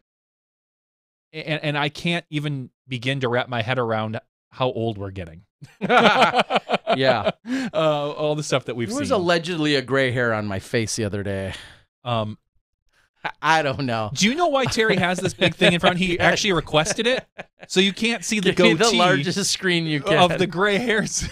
That's why we don't put out in 4K. Yeah. Terry's like, Yeah. as blurry as possible. Just make it. All right. Well, we've got more important people to talk to. I just messaged with Jay Redding. It looks like he's coming in on the Skypes. He patiently was waiting up for us to blather on and wrap up with Paige Pierce. But I think we're going to have a very exciting guest. It sounds like it's going to be just Jay tonight. And we're going to get some insights. I know he's working on a new charity component. I know he's been recently inducted into the or nominated, and now soon to be inducted into the Hall of Fame at the PDGA. So without further ado, Jay Redding. How we doing tonight, buddy? SmashBoxxers, doing great tonight. Hey, what a show, man. There's been super exciting energy coming out of Paige, out of you guys, all about the future of the sport. That's what we want to talk about tonight. Yeah, sorry, we kind of got off on that last minute rant and tangent about We were business. we were all ready to wrap up at like 6 after 10. I'm like, this is perfect. And then Paige shoots us a business question, and we can't help ourselves. But business. No, it's absolutely great, and it ties into so many things. I'm not really prone to Gary Vee's work, but I've definitely believed in that philosophy through my entire career. I mean, Des and I have never charged for any of the clinics that we've done over the last 20 years. So, that's one of the ways, we feel like, give it out there and it'll come back to you. And so I couldn't agree more. I'm glad that he's written stuff that have affected people's lives in the way that it has. I mean, Terry, obviously you've subscribed to that, and it's working well. Yeah, we just we all keep grinding and just keep on working hard and doing what you're going to do. And when you're good people and you're doing good things, it does come back to you. And I'm sure you guys, every single, either it's post clinic or even just at a trade show or at a Fly Mart, some people want to come up and, they may not need a new Yeti Pro putter. They may not need one in their bag, but they want to buy one because they want to support and get on board with what you guys are doing and how you're growing the sport. And that's very humbling and flattering at the same time. Anytime anyone does something like that. Absolutely. All right. So you in all of that, what a segue into this great goodwill gesture and awesome program you're putting together. Let's hear all about it. Yeah, so this is I'm actually here at Rock Hill already, and it's really an amazing, like I think you guys have already picked up on, the amount of energy that's building in for this year, which of course is super special. It's the 20th edition of the United States Disc Golf Championship, so lots of really cool stuff going on this year, and Des and I are really happy to be a part of it. Both me as a player, this is going to be my 11th year fighting the Winthrop campus in the lake, and I'm really looking forward to that challenge. And we also have a cool new program that's attaching some of the longtime charities that have been attached to the United States Championship, and that's the Educational Disc Golf Experience that is totally involved in growing the sport organically and the game of disc golf through kids and schools and youth camps and everything else. And also Throw Pink, which is a great initiative that is all about growing an outdoor awareness of disc golf through women and girls, as well as women's health initiatives in fighting cancer. Well, so go ahead. Yeah, well, so I just as to say, those are two big charities that have been involved with the USDGC over the years, and this year we're going to kind of do something that kind of ties everything in, stuff like Paige is talking about. We're really at a point now where we actually have fans out there that are really tuning in and seeing where each of us are playing each given weekend. And all the best players in the world are going to be here in Rock Hill over the next week, and then competing in the 20th championship. And so we've created a program where people can actually support their player and these charities by linking up and actually pledging any amount, 50 cents, $1, $2, $5, for every birdie point that the player that you want to support is going to garner during their competitive play at the championship. Birdie point, what does that mean? It means that it's actually 3 points, 3 birdie points for every ace, 2 for every eagle, 1 for every birdie. And then, at the end of the championship, we actually have UDisc Live. Those great guys have created a interactive page where live scoring is going to include the actual birdie points that the player accumulates as they go through the course. So you're going to be able to keep up to date. And then, it's kind of an honor system thing, just like any charity drive is. And we want you to pledge something that you feel comfortable with. Last year, the winning Nate Sexton actually would have had 41 birdie points. 10th place was Chris Dickerson. He had 27 birdie points. So you can kind of do the math, pick some players. Paige Pierce and Paige Bierkes, what an awesome opportunity for men and women to support these two incredible players and give back to, a great Throw Pink women's charity, as well as growing the game for girls in the future of the sport. I mean, if you pick one, you have to pick them both, right? You have to double up, right? Yeah. You gotta go Paige. There's no doubt about it, just to make sure that you get all those birdie points you can get. You heard it from Johnny V. I mean, that's the way to go. But we also do have prizes available as well. So, we've got, if you do end up picking the person that actually has the most birdie points, which might not be the U.S. winner. These might be your young guns. This might be a Garrett Gerthy. This might be an Eagle, a Simon. These guys, of course, are going to be in the running, but who knows? Down the stretch, they might be pulling out some extra Eagle shots because they even will get a reward for capturing the birdie point title. So prizes for that, prizes for picking the actual championship winner as your player, and a bunch of other things that will be given away throughout the time. Well, and that was going to be my next follow-up question, which is, as I went over to the, at least on PDGA.com. I'm picking Kevin Jones. You can't pick him. I'm seeing, I was going to see if there are any other women that are in the event due to any other qualifying, but it looks like, in fact, I don't see Paige. Oh, there she is, Paige Bierkes. Yeah. Okay, I didn't see her on the list originally. So I see the 2 Pages are the only 2 women registered. Does that sound correct to you, Jay? That is correct, yes. Okay. Well, I have to throw down like Johnny just said. So you can pick multiple people? Yeah, hey, you're welcome to pick multiple people. It'd be fantastic. And, of course, more people can pick the same player as well. There are some tiebreakers in there as far as, like, total score and things like that. But, you're encouraged to support as many players as you would like to. And they are comfortable with, again, giving a tax-deductible donation to these great charities. Where do we go right now? I want to sign up. Where do we go? Yeah, let's do it. How do we do this? I'm taking both Pages at $1 I already said that. Point. I've got a challenge for live SmashBoxx watchers right now.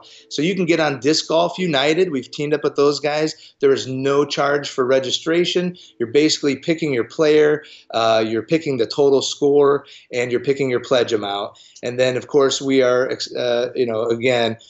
striving that if you are making a pledge, make it realistic for your own budget, and follow through with the payment afterwards when the event's all over. And let's go with the the next. Let's see, I'll go until like midnight Pacific time tonight. Anybody that signs up between now and then, I'm going to consider them a SmashBoxx Live viewer, and I will randomly pick a one of those registrants for a Disc Golf United VIP card that's good for 50% off of an order from the DGU Pro Shop up to $200. So that's a $100 give back right there for some of those cool discs that they carry. All right, so where do we go? I'm on Disc Golf United /events. Yep, it's right underneath the disc. It's right underneath the USDGC. So if you go down to the week of the USDGC here in another week, and it's Chains for called Charity. the Chains for Charity USDGC. Yep, you can see it under October 3rd through the 9th. The event name is Chains for Charity. I'm going to see if I can bring that up for everybody here. Ooh, it's right here. Chains like for Charity. It says no limit. You can click on it. It'll let you in and do whatever you need to do. You can be a different contributor. And it looks like we got 1, 2, 3, 4. So we're just starting out. People are starting to get excited about it and get involved.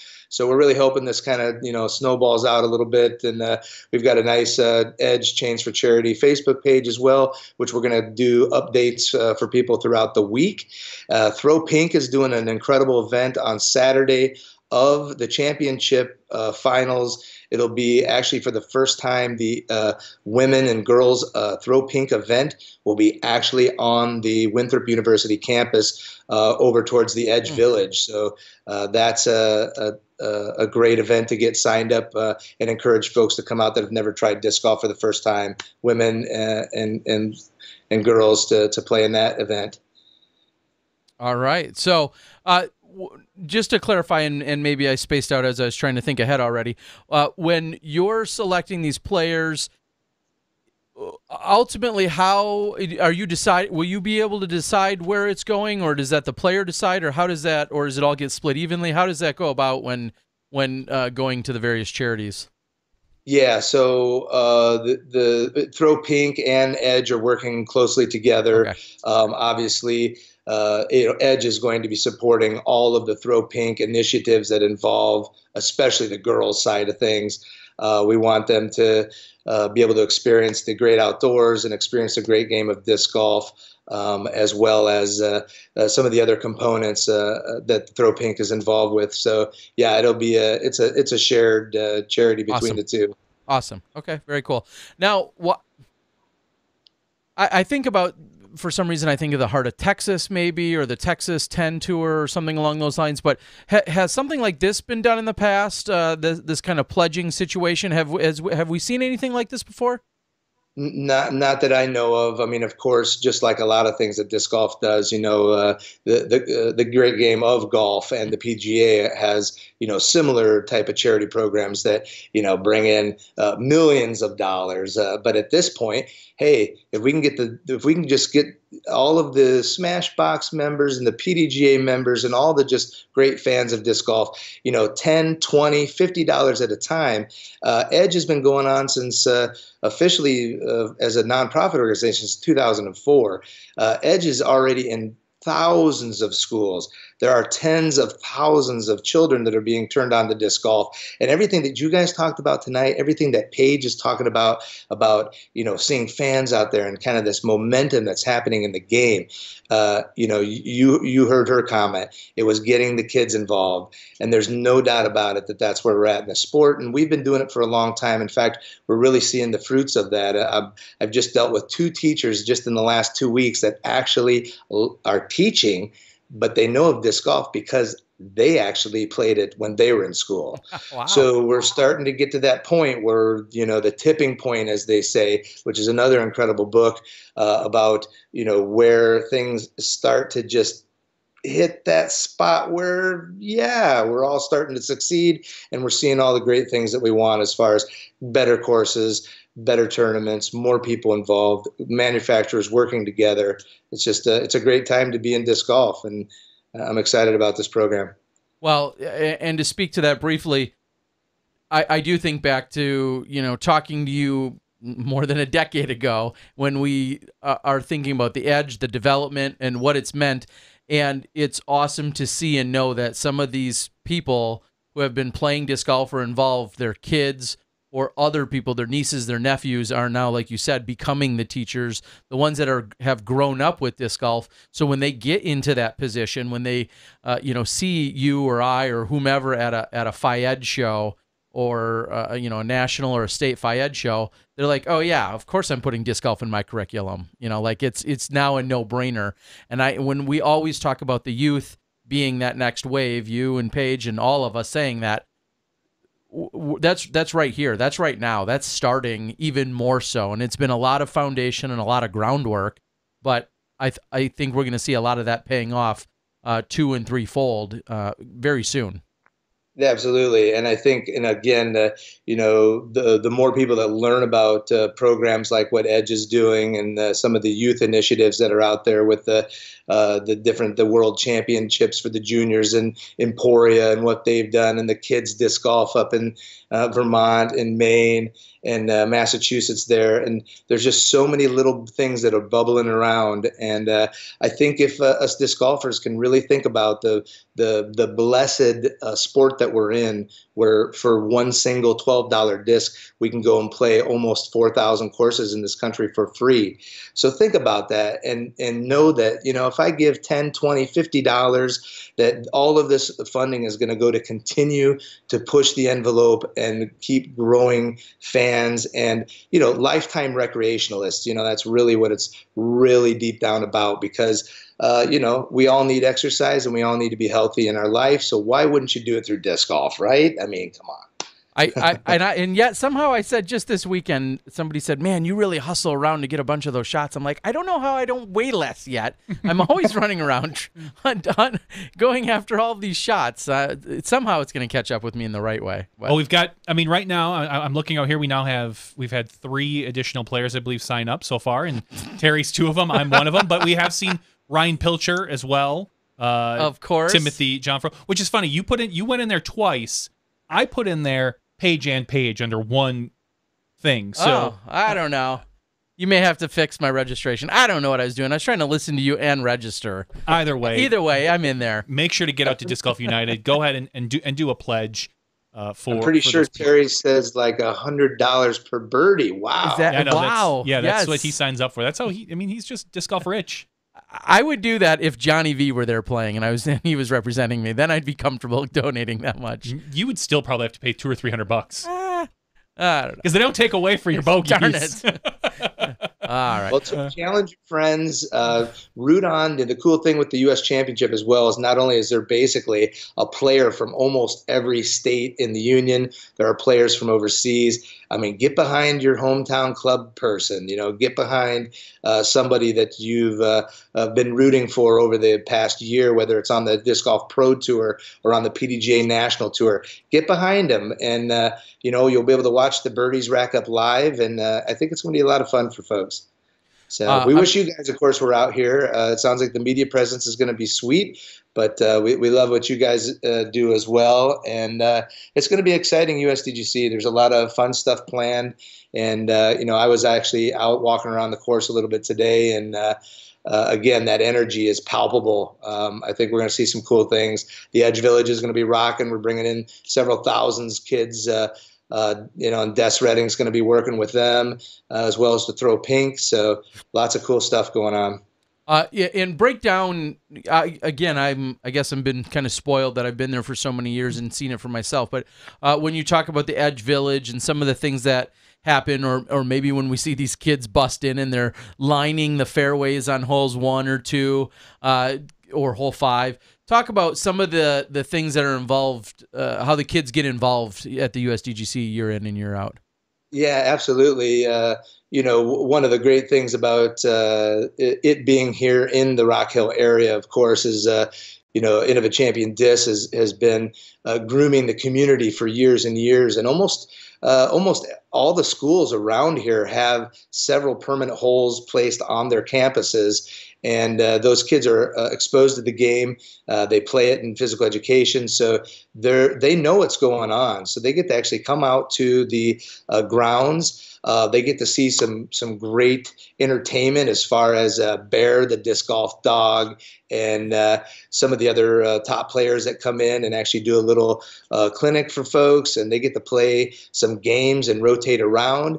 And then they get to have lunch out there. And then they get to take turns and actually walk the course. And there's nothing like playing the difficult par 5, hole number 5, where every shot is kind of crucial for squeaking out that risk reward on the distance and the water and the OBs. And you got the kids that are cheering, even though you might have felt like you just duffed that shot, and you can't help but smile and feel great about whatever's going on out there. So it really is a great addition to this event for sure. Well, yeah, and speaking to that, there's been plenty of times you'll be out there taking it in, and somebody maybe struggles on hole one, and ultimately they make that 20-footer for bogey or something like that, and then there's a whole string of 100 kids cheering and clapping, and everyone's like, it's hard to not, at least you can walk away, even with that bogey, you can walk away and hopefully have a little smile on the inside knowing, you had some fans for a moment. There's no doubt about it. One more little cool thing that's going on with the area by the Edge Village is some of you might have played and participated in the Edge Skill Shot Challenge at the World Championships, but we're going to set that up, and it's going to be available for spectators to come in the afternoon and try your hand at 20 identified skills for being a proficient disc golfer, and learn that you actually aren't a very good forehand roller, or you need to work on your 50-foot putts, or whatever it is. But it's a fun game. You can play with a big group of your friends, and then, of course, get done and finished in time to watch the all-important lead cards hitting the course and building the big gallery. What being the 20th year, I think you said this is your 11th. What does this event mean to you, and maybe even the follow-up to that is, what does it mean for our sport? Yeah, I think right now what we're looking at is, we had a bunch of discussions with some of the top players here just at this Pro World Championships up in Smuggler's Notch, and it is kind of like, what our sport really hasn't done is really define the group of majors that make a difference in somebody's career. And so the obviously the Pro World Championship has been one of those, and the United States Disc Golf Championship has also been one of those that are the consistent marks in somebody's career where you can actually say, you know what, Paige Pierce, Des Redding, you guys have won 3 women's U.S. championships. That is something that you can hang your hat on for your entire career. Even some of our players that have only won one United States Disc Golf Championship, that is a small club, and it's a very important one. And I think that's why there's 120 players from all over the world here in Rock Hill coming up to strive to put on that ring. I just think it's huge. For me, it's a chance to actually come into a tournament and just have that feeling of, like, I am a professional athlete. Not only am I treated like a professional athlete, the grounds, the amenities, the course, challenge, everything that I bring to the athletic part of the game. And so mental, physical, everything is there. And I think that's the great thing about the championship. And then, you bring in the volunteers and the amount of energy that goes into putting on this event, and all of that together just makes it a event you want to be at each and every year. Well, and I've said it for many years, especially going all the way back to whenever I first had the chance to even be there, 05 or 03 or whenever it was. And when you're there, especially back then, you walked away from that tournament and that week and you said, wow, I hope someday every weekend is like this. And we're not there yet. There's been some unbelievable events that continue to raise the bar and put on a really good show and have a lot of amenities and so on and so forth. But when you're at the USDGC, there's just another notch. There's another level there.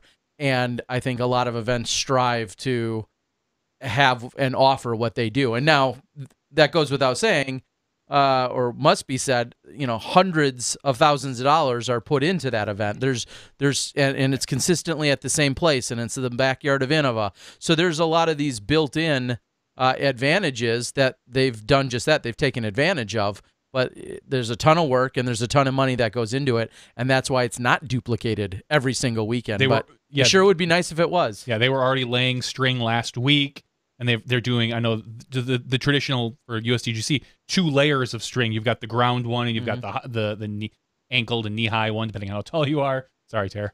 But there's so much work that goes into that event. Yeah, will we ever be able to duplicate it? Will we see 10 or 12 or 15 of those ever, Jay? I think a lot of it has to do with the venue. Winthrop University has been incredibly accommodating over the years, and the grounds that we have to work with there make that place just super special. So when you start to look at that, Are there other campuses? Absolutely. Are there other places around the nation that have that situation? I definitely think there are. Now, it takes it takes a village, I guess, is a weird way to say that, but we are seeing other events that are doing that. I mean, I'll give Nate Heinhold some good credit for the Ledgestone. He seems to have the same group of volunteers start to show up each and every year, and of course, the Glass Blown Open. That's an event that thousands of people look forward to participating, whether being there or watching live. I think we're seeing some events that eventually could form some kind of a traveling group, maybe amongst themselves, as long as we keep on allowing those to, thrive as far as the support that's needed by eyeballs and people being there and supporting the vendors and the sponsors. That's all the stuff that makes this really work. All right, Jay. So other big news that comes just a week and a half, really, after the USDGC, everyone shifts. We move from over there in South Carolina. We're going to move down to Augusta, Georgia, where the home of the PDGA, the International Disc Golf Center, is located, along with 3 championship caliber courses, and also now the Hall of Fame Classic, which has I'll say revived. I feel like there was just a lull in that event for a couple years where I think it struggled slightly just due to leadership changes and volunteerism and all the things that any long-standing big-time event, some of those we'll say challenges can come about. But here it is, the final event of the national tour this year. I believe it has a little extra weight on it when it comes to the national tour point series. Probably has a little extra weight for when it comes to player of the year implications. And then also, we see a new class of Hall of Famers come in, and you will be following your lovely wife into the Hall of Fame this year, after she was inducted, of course, last year. Congratulations, and what does that mean to you? Thanks. Super huge shoes to follow behind, right? I mean, yeah. But the incredible thing is that Des and I've been in this journey together from the very beginning, as far as actually having a relationship before we found disc golf, and so that's super special to me as well. We've worked tremendous hard. I've got a fun resume. I've always been a recreational player at heart forever, and I think that's led to me keeping that perspective of like, man, we're actually throwing frisbees in the park and getting paid for it on the professional level. It's made me want to design courses. It's made me want to teach people to teach other people, give kids discs, and just so many things over the year that have brought me joy. I mean, I remember seeing a bumper sticker early on in my career that said, the Frisbee changed my life. And, I thought I did create this game when I was 12 years old, making all kinds of games in the park like I used to do, and like many of us probably did. But no way ever, ever, ever did I think that the Frisbee would in fact change my life. And here we are. So I'm super stoked about that whole journey. This year has been an incredible year altogether. We've been to Europe. We're working with Air Force bases all around the world this year. That's something new for us. We'll be going down to Eglin, Florida here actually before the championship to get them going with disc golf and their outdoor recreational programs, their youth programming, their fitness. So a lot of different components for active duty servicemen and women and the families that live on these bases that are, protecting our great country. And they deserve some recreational outlets, and disc golf is a great one for that. So that's been a great thing for this year. Now, we did, of course, drop our transmission in the RV, so life isn't always, the peaks. There are definitely plenty of valleys. So you're still just like the average touring golfer, right? I mean, you might not be hitting all the tour stops, but you're getting all those wonderful side benefits of it. Of course. No, the funny thing, stat on that is I've actually averaged 28 PDGA events every year since 2001. So I'm keeping pace this year as well. So Yeah, we're still out there. We might not be at the actual national tours and stuff because, after all, I don't know how many professional sports there are when you can be over 45 years old and still compete with 19 to 23-year-olds on a consistent basis. And I live that every day. But that's the cool thing is this game is really about timing, technique, short game, and throwing far gives you more opportunities to birdie.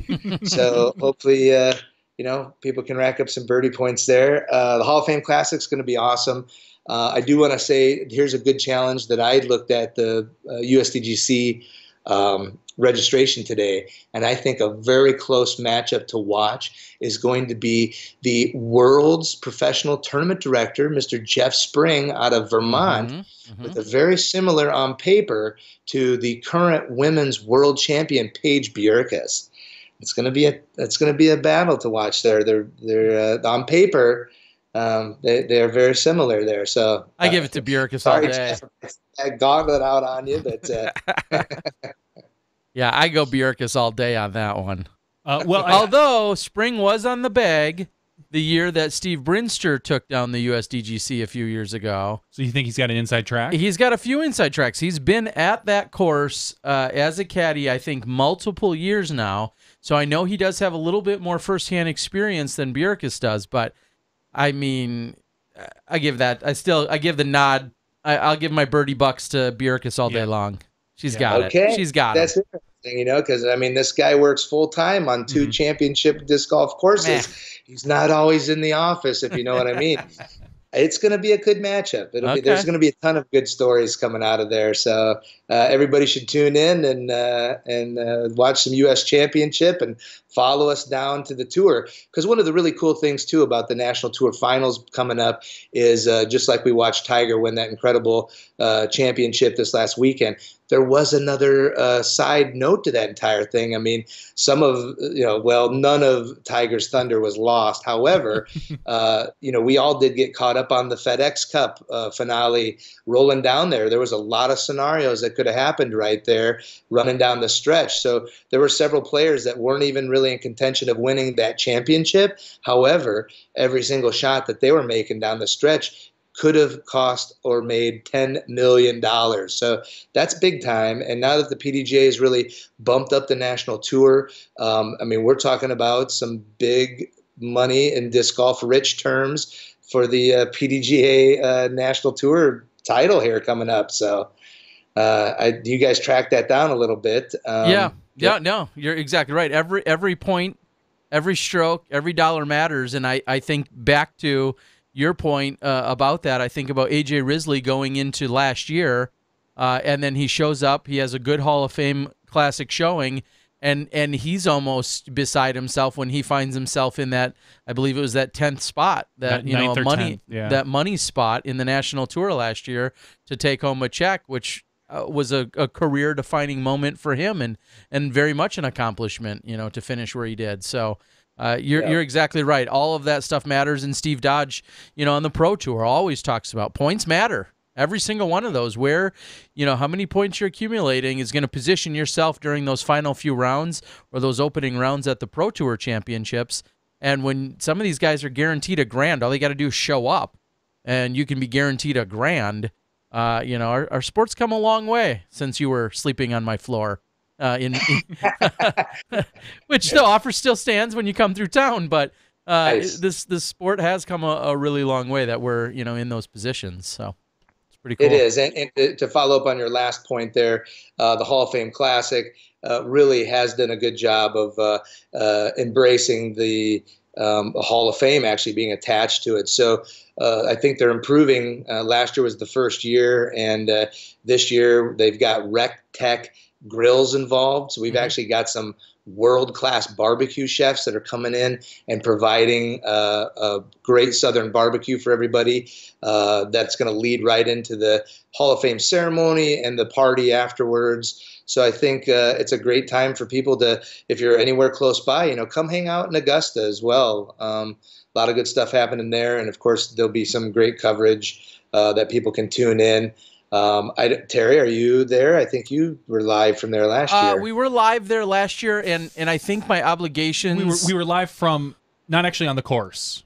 Correct. We no, were, we, no, no, yeah, we were there. We were live for after shows. We had a bunch of guests roll in and roll out, a bunch of Hall of Famers come in, but the course itself doesn't. It's really outside of the city, and unfortunately, with the heavy woods, it's just not really that possible from what we've seen with our current equipment to be able to do live. So we're looking future proofing.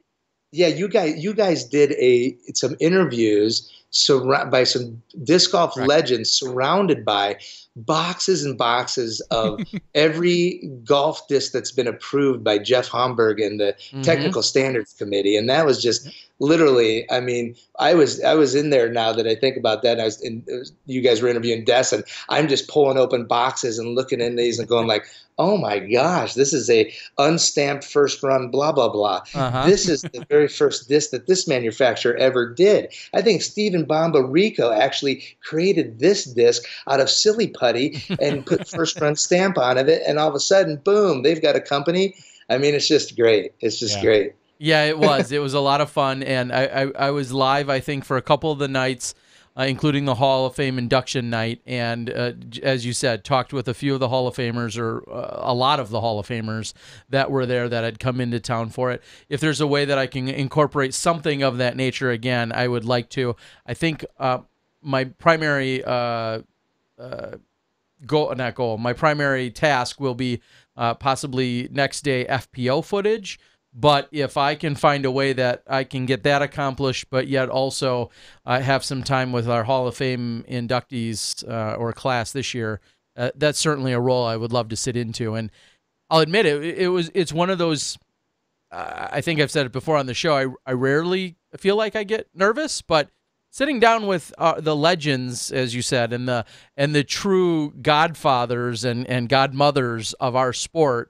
Knowing, it's because of their hard work and their blood, sweat, and tears is really what's ultimately allowed, someone like me to be sitting there even interviewing them. I got comfortable, but for a moment I was like, this is a tall task, and it's again very humbling just to be in the presence of so many people that have done so much well before. I mean, Jay, there's a lot of people out there right now that don't know the story of you or Des or Ken Climo. They're like, I've been involved for 5 years, and they've only heard Beaver? Yeah, they've only heard of Paul and Ricky and a Paige, and I can't fault them for that. That's just where we're at. But preserving and telling those stories, our history, needs to be done as well. And it's true. Yeah. Another great reason to visit the IDGC in Augusta, Georgia, not only during the Hall of Fame, but anytime, because the Disc Golf Hall of Fame actually lives there, and you can read the plaques and history of any of the players that are involved in the Hall of Fame. There are a static display that it changes, and all of our history is in form within the confines of the IDGC. There's actually an audio tour. Des and I participated in helping create that with the Touring Pros segment in that, but that's really solid, and you can kind of at your own time kind of go back through the history of time.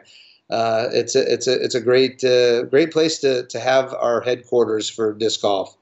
And the only caveat there is for that audio tour is you have to bring your own Walkman, and you put in a cassette tape, and then you walk. No way, is that right? Probably. That would be awesome. Here's your cassette tape. Here's your Walkman. Here's your yellow Sony Walkman. Yep. The sport version, in case you drop it. Yeah, you guys got to have the sport version. Anyway. So what can you tell us about your classmates, if that's an official term, this year, the Hall of Fame? Every year I buy the disc. It used to be always released at World Championships when they had the Hall of Fame inductions. Now, of course, it's transitioned into this event. Classmates this year, who are we going to see? Oh, on the spot here. I honestly didn't remember. That's why I asked you. Off the top of my head. We have 3 generations represented for sure. George, I'm going to lose his last name right now. George, oh man, that's all right. He's actually early PDGA, and in fact, he's one of the very first folks that kind of like toured around and promoted disc golf, up with Jim Palmieri in the New York region. I actually am inducted as well with a fellow Texan, Andy Lehman. She was huge back in the day for early women's movement. George Sappenfield, that's who we're talking about. So George Sappenfield was huge in the early stages of disc golf.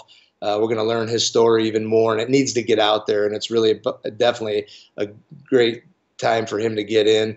Andy Lehman, she's run the Texas State Championship for years, the World Championships 2001, helped found the Houston Flying Disc Society, which is one of the largest clubs in the nation. So really an awesome class. I'm very honored to be with those folks and being inducted into this amazing group of people that have all done their own as players, as promoters, as representatives of this sport. So it's quite an honor. I'm very humbled and very excited to keep this energy moving forward. Well, we see so much in speaking of energy, you can't say that without, and Hall of Fame, without mentioning Speedy, who is so tirelessly, been the curator and the moderator and just worked so hard in getting the Hall of Fame to where it is. Now, a clarification, and maybe it's a minor one, but I think it's always worth noting, the Hall of Fame is not, in fact, run by the PDGA. It is considered, I believe, the PDGA Hall of Fame. Is that the official term? The Disc Golf Hall of Fame? But it is not... It's the Disc Golf Hall of Fame, and I guess as I get inducted into this, I'll find out more about that. Of course, I personally feel that they probably should be one and the same, but there obviously is a storied history there with different various elements that went on early in our game, and for right or wrong, better or good, the cool thing is that it is actually the official Disc Golf Hall of Fame, and the fact that the PDGA has invited in the Disc Golf Hall of Fame to be a part of their finale and one of their largest events really shows that the two can work together even if they're separate or whatever. We're all in the same family, right? Yeah, and just so I don't sound too much like an idiot, I'll read right from the page where it says, the Disc Golf Hall of Fame is an independent organization dedicated to the promotion of disc golf, its premier pioneers and players, and was founded in 1993 by Levon Wolf, PDGA number 580 of Huntsville.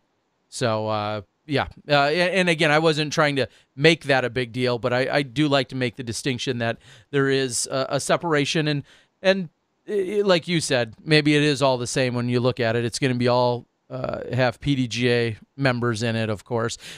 When I think about it, I think back about the original history, back to Steady Ed, and Steady Ed creating and then ultimately turning over the organization, and where that line was versus him being a manufacturer. So I think seeing that diligence throughout these years is just something that, maybe that has some kind of, ultimately some underlying play here. Who knows? But either way. Well, Speedy's done a great job with it, and we've had a lot of communications here already leading up to the event. So I expect this year to be an awesome one. So it's great to see. Awesome. Well, I'm looking forward to being there and consuming it. Whether I find a way possibly to stream the ceremony live, I think that would be at least what I'd like to do, and then possibly have some kind of recording of it, and then doing some interviews one way or another. I mean, we'll just make more hours in the day or something for me. One way or another, we'll get it all done. That's what. So I guess I'll leave with you mentioned Steady Ed Hedrick. So I guess early in my we really got our PDGA membership in 1999 and went to the 2000 World Championship, and I remember asking somebody hey, what's up with the guy in the full white caddy's outfit there, and I laughed at it, and of course, and he's like, oh, that's the father of disc golf, and I'm like, really? We actually have a father of disc golf? Like, I've got to meet this guy, So, I went up and talked to him, and at that time, I was a teacher, so, he wanted to talk about education, and then to me, it was just like, yeah, tell me more, what do you think about education at disc golf? And he's like, well, I tell you what, Jay, he goes, you actually are the future of disc golf. What you're doing and your playing ability that gets you into the world championship, those two combined are what the sport needs to go forward. And so those were some early words that really have hung with me, all these years. Of course, then I met him again in 2001 at the World Championship. And of course, I didn't expect him to remember me. But I did, of course, man, I've got to get this guy's autograph. And, my nickname was percolating around in disc golf at the time with Yeti. And so, of course, I had him sign it. Hey, can you sign that to Yeti? And he's like, Yeti? He goes, what's a Yeti? And then I go, Rah! And I actually made him jump. And so I got the signature. And of course, he scribbled Yeti pretty shakily, like he was scared. And then he put a question mark. Yeah, Yeti, maybe. Yep. I still don't know if he knows what a Yeti is, but it might just mean some large guy yelling in your face as far as I know. Well, that works. That's pretty funny. Yeah, right behind the light over there, I've got a Steady Ed disc signed, and I've got somewhere over there. Yeah, it's funny. I had a similar signature. He was at the 98. I believe I saw him at the 97 AM World Championships, and then at the 98 I saw him. I got a picture with him, and then I ran into him again at the 99 Amateur World Championships, and I brought the picture along. Yes, kids, you actually got pictures developed and printed way back in the day, and I had him sign that. So it's one of my favorite pictures of all time. I've posted it a couple times. It's him and I at the Paper Valley Hotel in Appleton, Wisconsin, at the Worlds, and he had signed it Steady on it, and it's pretty awesome. It's definitely one of my prized possessions in disc golf for sure. Well, my last shout out is to you two, JV and Mr. Terry Miller. We do go way back, and I cherish those early days coming up out of Iowa to Wisconsin and playing disc golf with you guys, playing in some early events that Terry Miller was putting on. It was good times. So thank you guys, and I appreciate all the fans and the support over the years. And get out there and support your favorite player now. And Disc Golf United, Chains for Charity, the 20th annual United States Disc Golf Championship. We'll see you out there. Follow us, and thanks a lot for your time, guys. All right, buddy. Thanks you for the updates. Man. Congrats on the Hall of Fame, and why don't you put yourself on one of those USDGC rings? That would be a good idea. Let's see that. Oh, man, that could tap off the 2018 pretty good. Yeah, that would be all right. Yeah, why don't you do that? All right, buddy. Well, thank you. You got to get past the pages, but hey. Believe me, I'm not putting anything past those two women. They're both incredible individuals, and I will readily admit that Paige Pierce does throw farther than me. Yes. So there it is. I put it out there. I think Bjerkes does too. Anytime, Paige, I'll put you down. I'll put you down. Only when she's off, though. All right, pal. Thank you for the insight. Everybody needs to go sign up. We've added 4 or 5 new people here tonight already, and please keep signing up. I've made a post out on our Facebook. Timothy John Fro, shout out to you, who's signed up 4 times, 2 50-cent ones and $2 ones. Awesome. That's great. Thanks, guys. Keep it going. We love you. Take care out there. All right. Thank you, Thanks, buddy. Jay. Wow, he's out. I like that. That's how you end it. All right. That is how you end it. Well, speaking of which, we've got a couple great interviews already in. Do we want to cover a few? Let's talk real quick. A few details, and then we'll cut it, and then we'll head over to an after show. Yeah, let's talk about some quick events that happened this past weekend. We had the Augusta Disc Golf Classic driven by Innova. This was out of Augusta, Georgia. Wow, how clever. How clever. Could have been out of Augusta, Maine. Could have, but it wasn't. I think there's an Augusta, Maine. I know there's a Portland, Maine that always throws you off. There's Portland, Maine, and then there's obviously Portland, Oregon. Is there? Yes. Securing the open win was Kevin Jones. If you want to donate some really good money, yes, put some birdie bucks on that guy. Yeah, that guy loves him some birdies. Yeah. He might He loves himself some bogeys. He doesn't mind He a does few not bogeys. like pars. He does not like par. He is anti-par. So Kevin Jones out there. Kevin Jones shot a 19 under par. Looked like he averaged. He went 10-15, 10-12, and then 10-57 to basically come back. He won by 1, and he beat Kelvin Heimberg by 6 strokes on that final round. So what a little comeback there. Yeah. Kelvin Heimberg taking second, tied for third. AJ Carey, Cameron Colglazer. We're gonna go down 10:30 golf up there, roughly. Yeah, ain't bad. Open women, Sarah Cunningham taking down the victory, winning $340. She averaged about 890 golf out there and beating Mercer Waterbury. So I was surprised and and I understand it's probably logistics at the end of the day. Little surprised, little disappointed we didn't see Sarah Cunningham at the U.S. Women's this weekend. That's an event where I might have seen her travel outside of her normal immediate area, and I understand she has full-time jobs and commitments and kids and all that other stuff, but that was a little surprising. But anyway. The next event is the the Stafford Open, located in Voorhees, New Jersey, home of Crystal Lake Camp. The open player who won this? Andrew Fish. Andrew Fish taking home $1,500, shooting a 36 under par, besting the field by 6 strokes. Second place, Matt Bell. Third place, Colton Montgomery. Tied for fourth place was Alex Russell and Andy DiFranzo. Andrew Fish shot a 1045, a 1050, and a 1061. So averaging just over 1050 golf. Congratulations to Andrew. A very solid showing. Open women, Ellen Widboom shooting an 8 over par for the victory, taking home $405, shooting a 932, 948, 905. 2 out of those 3 rounds over her 913 rating, looking like she's averaging about 920 golf there. So congratulations to Ellen, beating Becky Sondheim by 4 strokes, who shot a 12 over. In third place was Margaret Sassaman. Those were your major events this past weekend.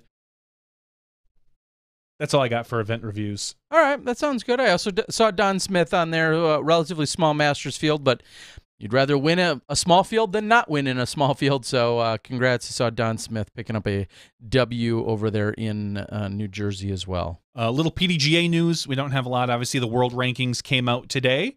We saw, I'm going to pull those up here real quick. I know we briefly touched on them, but I will get a little bit more into them. Your world #1 ranked player, Paul McBeth. So clawing his way back to the top. He's lost it. Guy started from the bottom. Now we're here. No, he started from like second, and he just made his way back up 1. Oh yeah. As he made a post today, hashtag. I think he said something like "doesn't have it anymore, lost it, no longer significant." I don't know what he posted. Basically, congratulations, Paul. You are the #1 ranked player again. Besting out flip-flopping positions, Ricky Wysocki.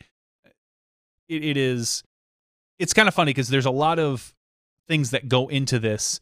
You've got your world ranking player rating, which is what ultimately, I think, Paul's is 1045, Ricky's is 1047. You're ranking based on that. Your average of a player's best finishes at the National and Euro Tour, ranking based on the 2017 USDGC/USWDGC, ranking based on 2018 Pro Worlds, ranking based on 2017 European Open, the 2018 Kona Piste, and the 2017, which this is one I kind of find interesting, the 2017 Disc Golf World Tour is included in this. Final average points rank. Yeah, which I'm just gonna. I jokingly was notioning that I was nodding off, and Jerk. only because only because I am not a statistician. These are all great. Well, I am a little for bit, people that care about all these finite little details. They don't do anything for me, and I know there's a lot of thought. There's a lot of considerations putting into these. There's a lot of really smart people besides just Chuck Kennedy. There's a lot of other people that have a lot of input as to how this has arrived and where we're at. It does nothing for me personally, which doesn't really need to matter. But it's funny when you're looking, as you just said, though, some things jump off the page like world ranking from the World Tour. Chuck Kennedy on the board says, and that's only through the next month.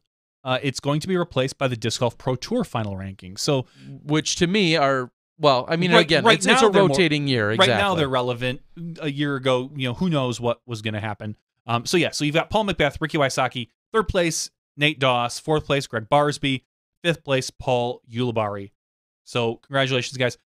Notably not in the top 10 or top 15 for that matter, Eagle McMahon. Yeah, there was quite A little there a was stir, on social media as always. a hubbub. But again, we're taking into account a lot of last year. And last year, he has obviously done very, very, very well this year. Let's let everything kind of catch up. Well, I'm sure his world, I don't know how much Worlds ranks on that, but his Worlds finish did not help No, it didn't. any kind of ranking system of any kind, unless you're talking about whoever bested the 8th card. Like, Ouch. and well, I'm just saying, Ouch. roughly that's where he finished. I don't know. Ouch. I wasn't trying to even be mean at all. Ouch. But he Shots might have fired. finished best on the 8th card. Right? Roughly? I don't know. The point is, I understand it. I understand a lot of people, I think it was Christy on the board said something about, our world rankings are trash and this proves it because Eagle's 19th. He finished horribly on our world's biggest event He's won by his standards. Let me be very clear. He's won what? I'd take 32nd Two- any day or 39th or wherever Two he or finished. three NT events. He won the European Open. What have you done for me lately? As in Worlds 2 weeks Clearly. ago. Clearly. He was 18th at USDGC and 37th at World. So, if he finishes very well at this USDGC, like I'm kind of predicting he will, that obviously is going to shoot him up. But ultimately you're taking a lot of our huge, and I'm not even going to put him in quotes, major events. He hasn't finished well at them, and that is what's dragging him down. So that's on the men's side. Let's talk Numbers about the are women's. numbers. Numbers are numbers. There's a formula for everything. On the women's side, Paige Pierce, as you mentioned earlier to her, she is the number 1 world ranked player. Previous rank was number 1, so she is staying on top of the field. Second place, Sarah Hokum, followed by Hema Blumrose. Fourth place, Evelina Salonen. Then Katrina Allen in 5th place. So Interesting. we have 2 women from the European area up there. You didn't want to say foreigners? I didn't want to say foreigners, and I didn't know what country they were Okay. specifically in. So Fair enough. there are no foreigners Non-Americans, in the PDJ. exactly. We are all one big happy family. Frisbee family. So congratulations to everyone that is on here. If you shifted up, good job. Yeah, congratulations if you shifted shifted down, up. eh, Henna not so who much. made a jump from 9th to 3rd. So congratulations there. Yes. Chuck Kennedy, just for clarification, since he's out there and a great resource, says 40% of the ranking based on those 2 events, meaning last year's USDGC and this year's Worlds. And we just said 18th and 37th. So when you're like, your mind is blown how he could have dipped to the 19th, there's your answer. They're weighted heavier because there are majors, and they should be. I mean, there's a great discussion to be had about whether you want to rate or weight NTs versus Pro Tour events, higher, lower. That's great. That's all fine and dandy. There is no argument that the majors should be weighted more, and he has not performed in the most recent, in those majors. So, yeah, we'll see. And that He's got- absolutely could change. And in 6 months, we could be saying, "Oh my God, I can't believe Eagle made a jump up to 3rd" or something crazy. So. And some side PDJ news, there's a technical standards update effective in September. Basically, it says that the Mini Disc Golf Federation determines the rules for mini disc golf competition, including the specifications for minis acceptable for competition. So I think this kind of circles. interesting timing. I was going to say this circles around to the to the controversy that we had at Worlds for the young gun. I'm not a math teacher, but did I just put 2 and 2 together somewhere here? You might have. Okay. You might have. All right, also, moving on. The other ones, Target manufacturers may produce permanent or temporary upgrade kits for their PDGA approved models. So more or less adding, you can add chains now. The Target owners are allowed to make limited enhancements to the deflection assembly on the PDGA approved targets if similar enhancements not available from Target manufacturer, and the enhancements are done on all targets of the same model on a course. So it's a lot of talk saying upgrade the whole course or something. And there's a whole other alternative chains design. This is really boring stuff, but yeah, I mean, it's out there if you want to it's take out there note if you of want it. to. Yeah, these are things. No that, offense, Chuck. It looks like it was posted by you. Sorry, Chuck. Most of our listeners probably don't care about the inside chain assemblies and things like that. It is important PDGA stuff because we've talking about spit throughs and things like that. These are ways that our manufacturers can help adjust their targeting devices, but ultimately not exciting stuff.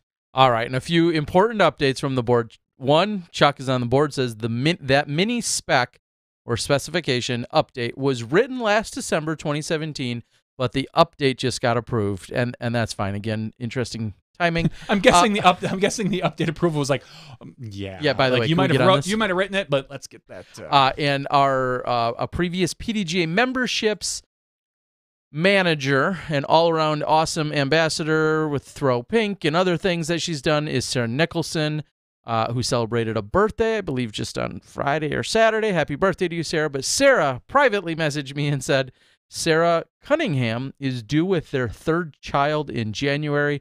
Hence, she wanted to be local, which is why she... So she's like 5 months pregnant. Yes, which is why she did not travel to the United States Women. She did want to be there otherwise, but apparently... The whatever she has the 14-hour childbearing the priorities. 14-hour drive probably from where she lives, being 5 months with child, not necessarily the best move, and of course, good for her. All right.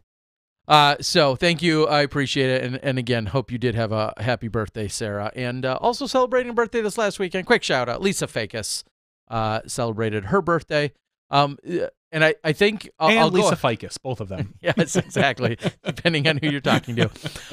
And I'll go ahead and not to speak on their behalf, but I know that there was a little bit of a challenge with as Jomez did post-production this weekend.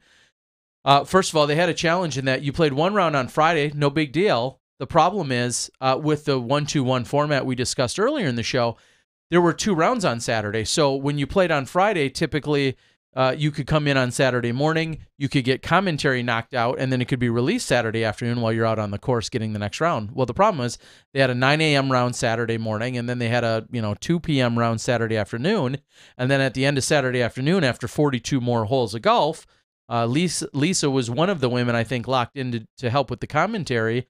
It was Lisa's birthday. She's just played 63 holes of golf in the last 20 some hours, and I don't think she was ready for it. And I know that ultimately it was what somewhat impacted the Jomez coverage and the releasing of it, which is a legit. You've heard me kind of express a challenge in getting commentary, and these are just very real situations where they're playing a lot of golf or whatever is going on, and sometimes that adds just another layer of complication or complexity to it. And so we saw all of the Jomez footage release ultimately yesterday and today. 2 rounds yesterday. Yep, we saw the 2 4th rounds round drop today. So it's all out there. It's all consumable. Make sure you go out there and take it all in. So, all right. We see some chatter on the board, which is something we can talk about in a little while. As we interact with the chat board during our real quick to speak of, and you'll see this during the during our giveaway. I got at it a little late, but tonight's giveaway will include this Tear Bear stamped MVP matrix, but it's got, I don't know, 20, 30, 40 signatures of women competitors this weekend, including champions of a few of the divisions that are on here. Some of their youngest players. I see Paige Pierce's name on here. So this is a really awesome disc that will be our Patreon giveaway tonight. Wow, that's a nice one So tonight. lots of signatures. I like the trash we've given away in the past. Yeah, exactly. Glad nobody got some of that. But I see some world championships. Lily Ruthin is on here, who's taken down a few world titles. Ava Meyer, who has a few world titles. Paige Pierce, of course, just to name a few. And super excited. And I see Jennifer Sawyer and Vanessa Van Dyken and Hannah Macbeth, who had just a phenomenal performance. Yeah, playing well above her rating for this weekend. Yeah, lots of good stuff. Tons of good stuff. So, and if you, in addition to the Jomez coverage, just totally shameless plug. I went out there and I was part of kind of some recaps and reviews and highlights and slow-mo footage, and kind of just did a whole mix mash of things that wasn't focused necessarily on shot-by-shot coverage. And I'd love some feedback on those types of things. Is that the type of thing you guys would like to see more of? Does it complement what else is already out there? I'm looking for feedback on that style. And I know the PDGA and potential sponsors are too. If more than one format can depict and highlight or showcase a tournament, you could have shot by shot, and you could have maybe some interviews and other stories along with some highlights and kind of spreading things out. Somebody had mentioned just today, they said, I liked what you had done in addition to the Jomez, because there we see 4 players, the top 4 players, perform very well for an entire round. But in your video, I got to see, a dozen of my friends, all throw shots and get excited about some of the fun things that were happening. So I'm genuinely interested in feedback, and if that's something that I should continue to try and focus on, doing some coverage of that style, I'd love to know it. The other thing we're giving away tonight, as we usually do. No, we have more giveaways? We have more giveaways. No, we don't. How can we afford that, Johnny? We can't. But Disc Member can. What? Tonight is our end of the month Disc Member giveaway. We always give away. I feel like we give something away from them every week. It's not. It's apparently once a month. It's once a month. It's at the end of the month. This is their October giveaway. So this month is a one-of-a-kind Skullboy exclusive. It includes a Latitude 64 recycled Ballista Pro.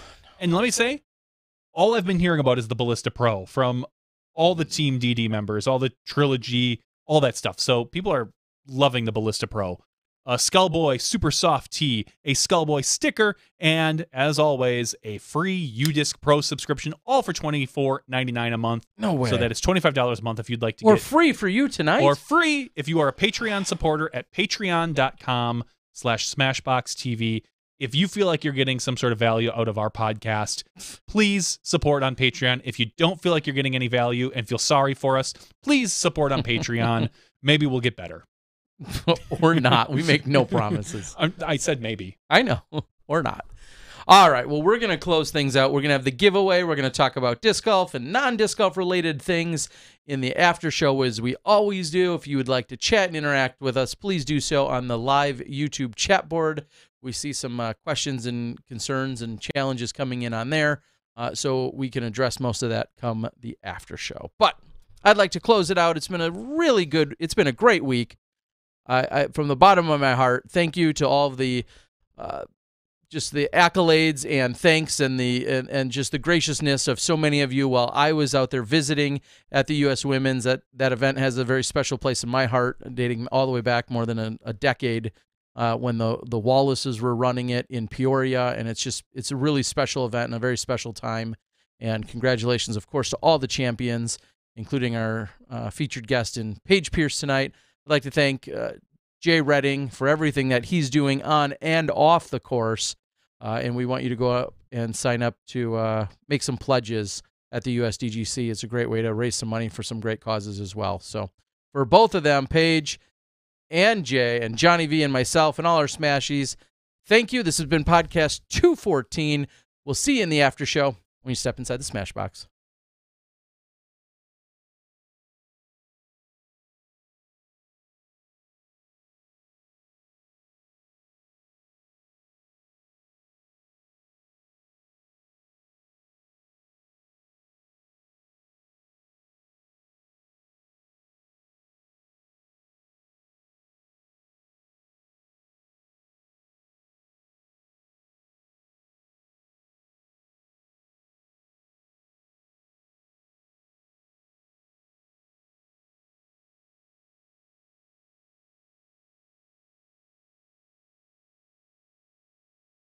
Thank you to our $2 and above patrons. Your name is listed below in the credits. If you are interested in being listed as a producer in the Smashbox TV credits and supporting this and other fine podcasts, please visit patreon.com/SmashBoxxTV.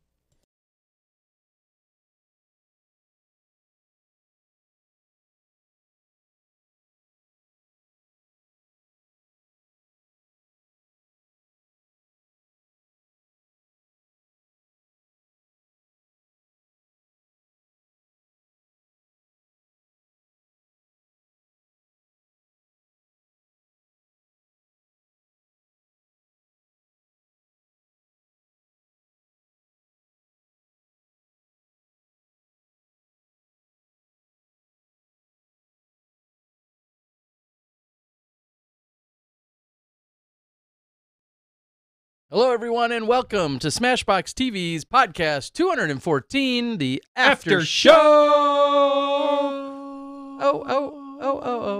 Oh.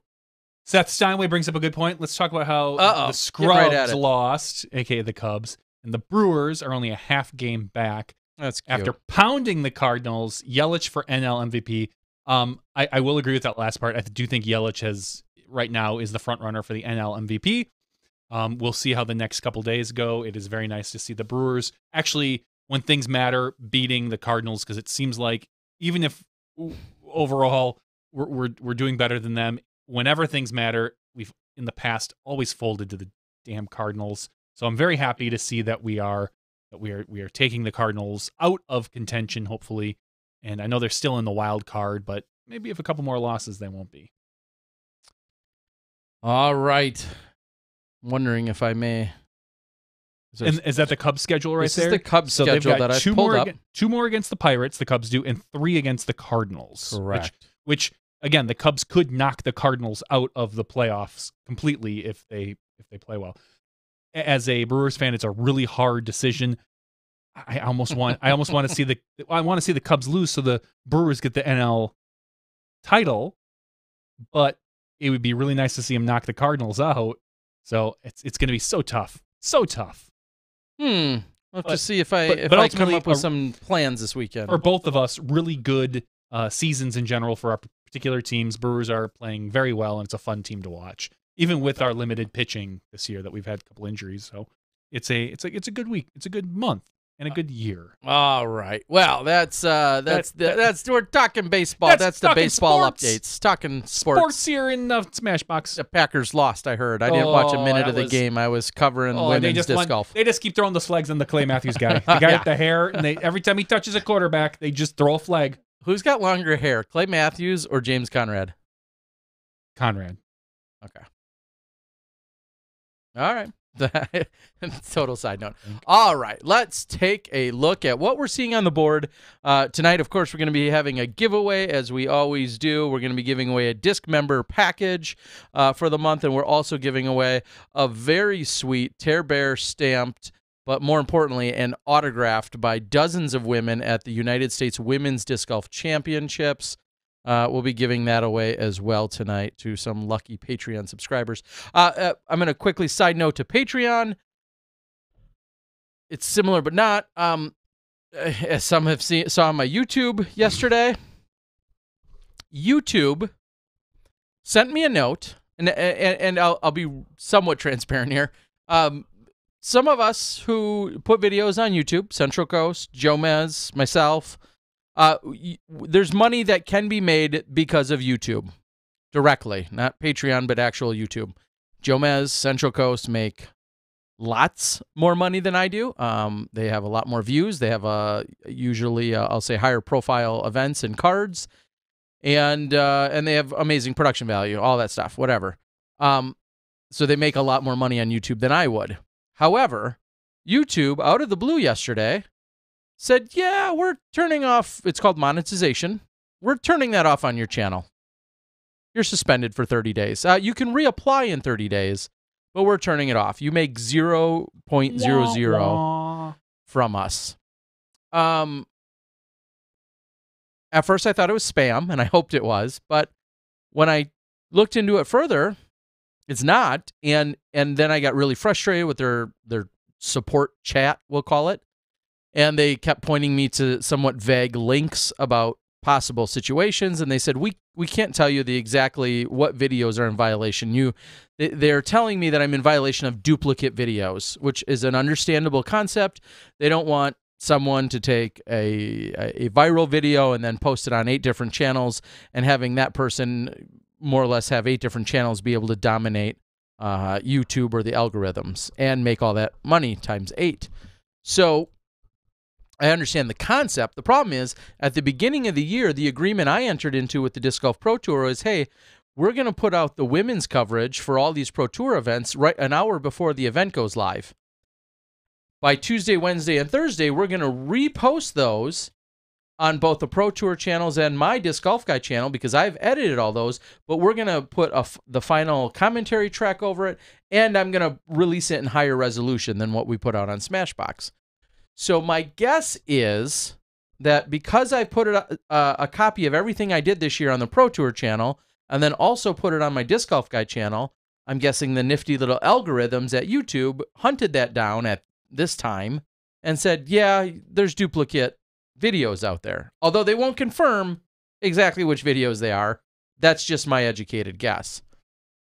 Needless to say, it's really frustrating. And because as with any monster conglomerate company as Google has become, it is very difficult to get in contact with an actual person that can really affect what you're doing. You can talk with some customer service person who might be located in California, might be located in India, might be located in Russia, who knows where they are, but they are more or less a first line of defense that says they're a gatekeeper. Yeah, that basically says, yeah, no, I'm sorry, I really don't care. Until you get to be so big, whereas we're, one of the things that we're talking about recently is Jomez is at like almost 85,000 subscribers. When they hit 100,000, they get I think a silver YouTube play button, and I believe they may have an increased line of tech support at that point. Exactly, things like that. But as of that, we are just small potatoes at at our 20 and whatever you're at, 25, 30 or something like 34,000 viewers. That 356. Is a small potatoes for YouTube. So it does suck. It's just unfortunate, and I'm good with if I broke a policy or a rule that I didn't realize, which I did, I guess. I'm good with that. I'm not even mad about it necessarily happening. Is no excuse for the law. I agree. That's what we were taught. That's not my problem, or my concern here is. My concern is when I'm allegedly eligible in 30 days to reapply, hopefully. I want to make sure that all my ducks are in a row, and it would be great if they just said, oh yeah, these 32 videos or these 6 videos or these 19 videos or whatever seem to be the ones that are out of compliance. I would just like to be assured which ones they are so I can take some appropriate measures. So is there a workaround? No, not really. The only workaround that I believe is truly acceptable is if I go out to those 30-ish videos and I do something like add an end card where you... I think it's too late for those now, but... Well, I mean, I can do it so I don't think they get flagged next time is my point. Sure. So that would be the closest thing to a workaround is I have to alter those videos to some degree. And for those of you who don't know, if you ever... you can't replace a video on YouTube. You can delete it and re-upload something differently, but you can't replace it. And so there's just some logistical challenges to it all, and it sucks. I've said it about a lot of things, and someone else kind of joked about it. Anytime you rely on somebody else's platform, you're at their at their discretion. You're at their discretion. I get all that. Whether it's Facebook, we've seen, if you follow tech over the last 5 or 6 years, you've seen it with Twitter. Twitter started out as this awesome open kind of open source platform where they had all these third-party people, you'd like Twitterific and all these ways to post to Twitter and all these cool things that they could do. And Twitter more or less just started shutting them down and said, yeah, thanks, but we appreciate you helping us build this platform. We're cutting you off now, and we're going to take all that stuff. And they alienated a lot of people, and there was a lot of kickback in developer communities and things like that. And YouTube... This isn't the same, but whenever you rely on a platform like all of us rely on YouTube, there isn't a lot of true alternatives if you want monetization. Facebook doesn't do monetization. Vimeo doesn't really do monetization. Most of the eyeballs are on YouTube, so we are kind of at their whim. If it ever came down to it where for you or Smashbox, YouTube were to shut us down, there are alternatives we can find. It's not nearly as easy, but that's how it works. So. Yeah, and I want to be very clear to everyone out there. This is not me necessarily complaining. It's really just maybe announcing is not the right word either. I'm just addressing or mentioning of the challenge that I was faced with. It's not really a complaint because I fully own up to the fact that if I had violated this policy, which I was not fully clearly aware of, which is, again, no excuse, I agree. I'm okay with that. I'm okay with even the repercussion of it. What I'm frustrated really about is the lack of detail. The lack of detail so that I don't find myself accidentally repeating this. That's where my frustration lies. So just to be clear, but so that's something that was kind of interesting that went down just yesterday. I was just thinking, not related to this at all. For our giveaway tonight, do we do one giveaway and package them up, or do we do two separate giveaways? I like the idea of two giveaways tonight. Two different giveaways because they're both awesome. Yeah, I mean the disc member package, as we talked about in the main show, you're listening a couple minutes ago. Otherwise, it could be a couple days ago. Is the $50 package with the Skullboy stuff, the Ballista Pro, the T-shirt, all that other great stuff, and it is a $50 value. If you want to sign up for a disc member, you can go to discmember.com. Let them know SmashBoxx sent you. They'll give you an extra hug. And so will I, and so will Terry. But we also have this wonderful, MVP disc that has all these signatures from these FPO players, and not just FPO, but all divisions, just women, all divisions. So very cool. This might be the first time you've ever held a disc up right in the proper spot as well. Nailed it. Look at that. Normally you're like, hey, look at this disc. It's right here. As I show the world this beautiful disc. It is. When I walked in, I was like, ooh, look at that. And I would like to thank, there were a number of people this weekend that also said, oh my gosh, that stamp is amazing, or that disc is great, whether it was from MVP or Latitude or Discraft or whatever version I had along. And plenty of people also picked up these as support mechanisms for me. So I very much appreciate that. But tonight we give one away. Let's give something away right now. What do we want to give away first? Let's give away the disc. We're going to give away the disc. 3. Pick number 3. It's Paige's third. Third, sure. Even if we pick 3 almost every week. Well, we pick 2 some weeks. We pick. All right, ready? There's 196 Patreon supporters. All right. So that's the first one. The second one.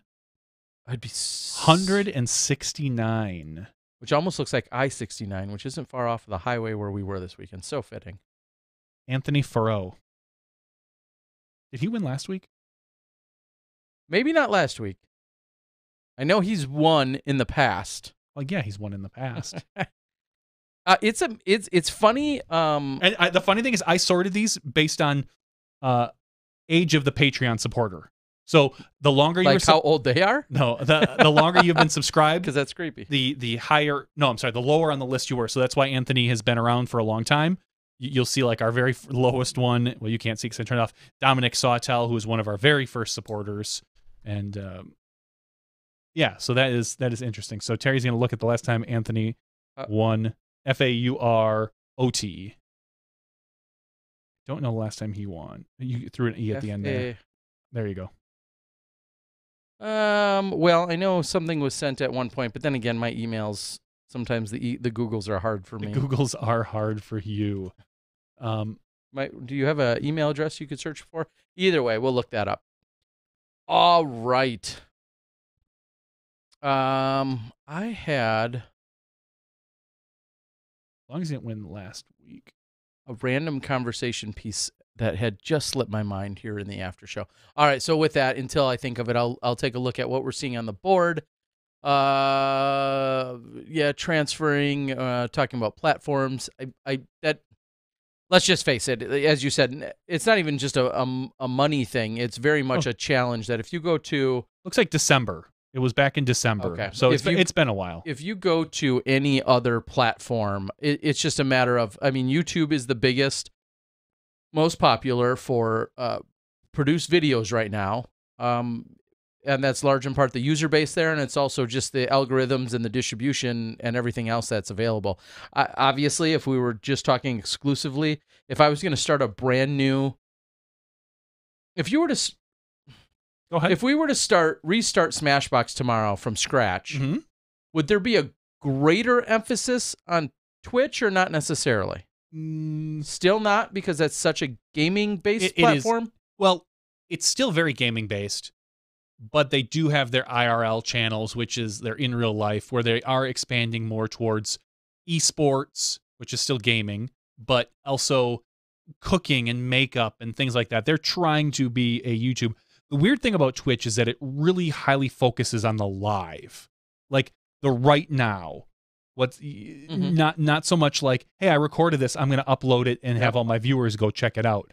They are very focused on guess what? We want you to be live. We want you to be live a lot. You know, in order to even be a member, like not a member, but like a monetized member, so to speak, a partner, I think is what they call it. You have to be live X amount of hours a week, or maybe it's a month. And you have to hit these bars. And then once you do, you get access to, you know, different emoticons and their monetization, kind of like their super chat features. So I still don't think that as Smashbox we would focus heavily on Twitch. It just doesn't. Okay. Can I stream Twitch? I assume from my phone. Yep. I mean, I can be on Twitch from my phone. I believe you can. That you would have to be able to, I would think. All right. Terry, do you like squirrels? And what is your favorite nature sightings when on the course? I like squirrels. I think squirrels are always like. I think it's hard to look at a squirrel and like have a negative reaction, unless of course like there was some squirrel in your neighborhood that always used to throw nuts and like dent your car. Outside of that, I don't know how you could have a negative reaction toward a squirrel. Squirrels can be mean. They can be, and there's one of the most adorable pictures in history is with a squirrel on my head. His name was Junior, and we had a squirrel in our, I'll say backyard, neighborhood, whatever, that somehow we befriended, which I don't think is really smart in the big picture, but we had befriended it. It would take peanuts from our hands. I have a actual photograph of this squirrel sitting on top of my head when I was wearing a hat as a little kid, and this was a squirrel that was like, for lack of a better term, it was like a domesticated, almost like pet squirrel of Yeah, my ours. dad had a pet squirrel when he was a kid, he told me. So weird. And maybe for that reason I have some I don't know, some connection to squirrels. But what's my favorite nature sighting on a course? I love to see deer. I was just at the Grant Park the other day for soccer for my son, and there's 3 baskets all within about 150 feet of each other, kind of a little triangle. And I would have gone, I keep thinking like I should go out there and just play around and putt. But recently, as many of you know, the mosquitoes have been ridiculous bad, so I haven't even thought about it for the past couple weeks. But when I drove up there, standing right in front of one of the baskets was this gorgeous deer. It looked like a doe, and just kind of standing there right in front of the basket. And as I drove in, those baskets are no more than 300 feet away from the entrance. This deer was, you know, just in front of the basket, so between me and the basket, just kind of hanging out by the basket. And I've never seen one person use those baskets in the every week, so more or less when I drive in or out of there. But it's a nice little thing. So I like to see deer, but that's what we get a lot of here. You know, yeah, it's pretty common in Wisconsin. Yeah, if you told me like if I drove up and I saw a moose, that'd be awesome. But I'd also go, what the hell's a moose doing on the course in Wisconsin? That's true. I when I saw a few moose in Alaska, that is clearly a really cool sighting, and something that you just don't get usually that experience pretty much anywhere else. Maybe it's all too obvious. I like seeing waterfalls. I mean, I think they pretty up just about everything. On the course? Yeah, so it was really interesting. The course this weekend, and here's why I can speak to it. The last hole was essentially mounted in a man-made waterfall. Oh, okay. And the water that flows on it when it's on is not out of bounds. It's kind of tough to approach to, in the sense that you're gonna probably ding up your disc if you throw right onto this structure. But I gotta say, when it's flowing, it looks really cool. So I mean, you'd have to think about something like that. All right, somebody's if you could scroll up, somebody said something about, what do you guys think about the coverage at USDGC? That's Kenny Yu. Kenny Yu. We were talking about it before Paige came on because we were kind of filling time. We did discuss a little bit about the actual logistics of it. How Joe Mess is going to have backpacks, and I don't know if those are going to be like. I don't know if those are going to be live backpacks, like what kind of a modified version of what we use via 4G. As in, if they're going to stream back to us, or if they're going to send files. Yep. From there's 2 different ways you can do it. You could send a live stream, so we could cut in at any given moment, like we do with ours. Or you could find a way to actually send the files, or they could be sending a live stream and recording that, cutting it up, because my understanding is they're going to have 2 or 3 editors on site, cutting that up quickly and then shoving it into the show. So like, oh, hey, look, here's Paul Ulibarri on hole 15 making a 27-foot putt. Congratulations, Paul. And then they cut back to a studio. So there's 2 different ways. And I don't know. I want to, maybe after USDGC, I'll reach out to the company. My understanding the guy's name is Luke from Fulcrum Media. And I'm just kind of get a general idea of how things went and talk to him about this and that. I'm sure, I think after the event would be a more appropriate time for me to approach that. The one thing we didn't talk about is we do have Jamie Thomas and Avery Jenkins doing commentary. Someone said that Climo might be stepping in. I'm going to have to. You're on the Alta World disc. You're on the Alta World page right now. Have you seen anything about the Climo at all? I have not. I of course, I would not be surprised. I think it's a great decision. I'm very much in favor of that, if that in fact happens. When I go back to the article, which was released, like I said, on Wednesday, the day after our last podcast, one thing that kind of resonates with me or was interesting, they talked about, Jonathan Poole from Innova had said, it kind of ends the article saying, we had one of the greatest worlds ever, and it was still only 11,000 people watching live. That 11 should be 20 or 30 or 40 eventually. And here's what I'll say, and this isn't to Jonathan, this is what I'll say to our sport. Says who? Like, where do any of these numbers or bars think that's the end-all be-all number? And I'm not picking on Jonathan because all of us say this. Oh, we need 20 or 30 or 50. Says who? Mm-hmm. Think about it. Right now, Jomez is the largest YouTube channel we have. 84,000 subscribers. You're talking a fourth, a third, a half viewing live all at once. I mean, you have to assume almost everybody who is a disc golf fan right now, if you're interested in watching, is probably subscribed to Jomez. We're starting to, I think, hit that. Not that they can't get more. They'll be the first to 100,000, almost hands down. Are we still streaming? Seems to be some. Yeah. Yeah, that was the one. He was yelling at his wife. All right, sorry. So there are numbers I would love to know. How many hits is UDisc getting for Worlds? We saw Ledgestone that they think they got 23,000 unique viewers on their page for Ledgestone. That was an event where I think we hit 3,600 concurrent viewers, maybe more. I'd have to go back and look at the numbers. I don't recall offhand. And I would be willing to bet more people are checking out UDisc concurrently than any other platform because it's convenient. It's on your phone. You can do it from literally anywhere. It's not taking up any data. You can just go, oh, click. Oh, cool. So-and-so was winning. So is there a comparison from the maximum amount of UDisc versus Jomez versus live?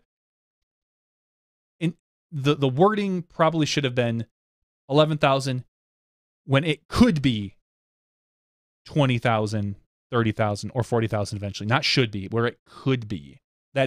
We all want those big numbers, but nothing is guaranteeing them. Look at some of the biggest.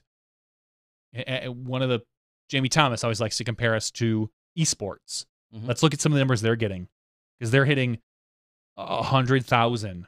And those are some of the biggest things in the world right now that are viewing concurrently.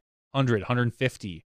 So to say that we deserve 40, 30, I don't know. I hope we get there. I really do. I hope we see it in our lifetime. I would be happy to see a consistent 7,000. And even that number is 100% like that's just what I would be out of happy with. Your receding hairline. Wow. I was just gonna say shots fired.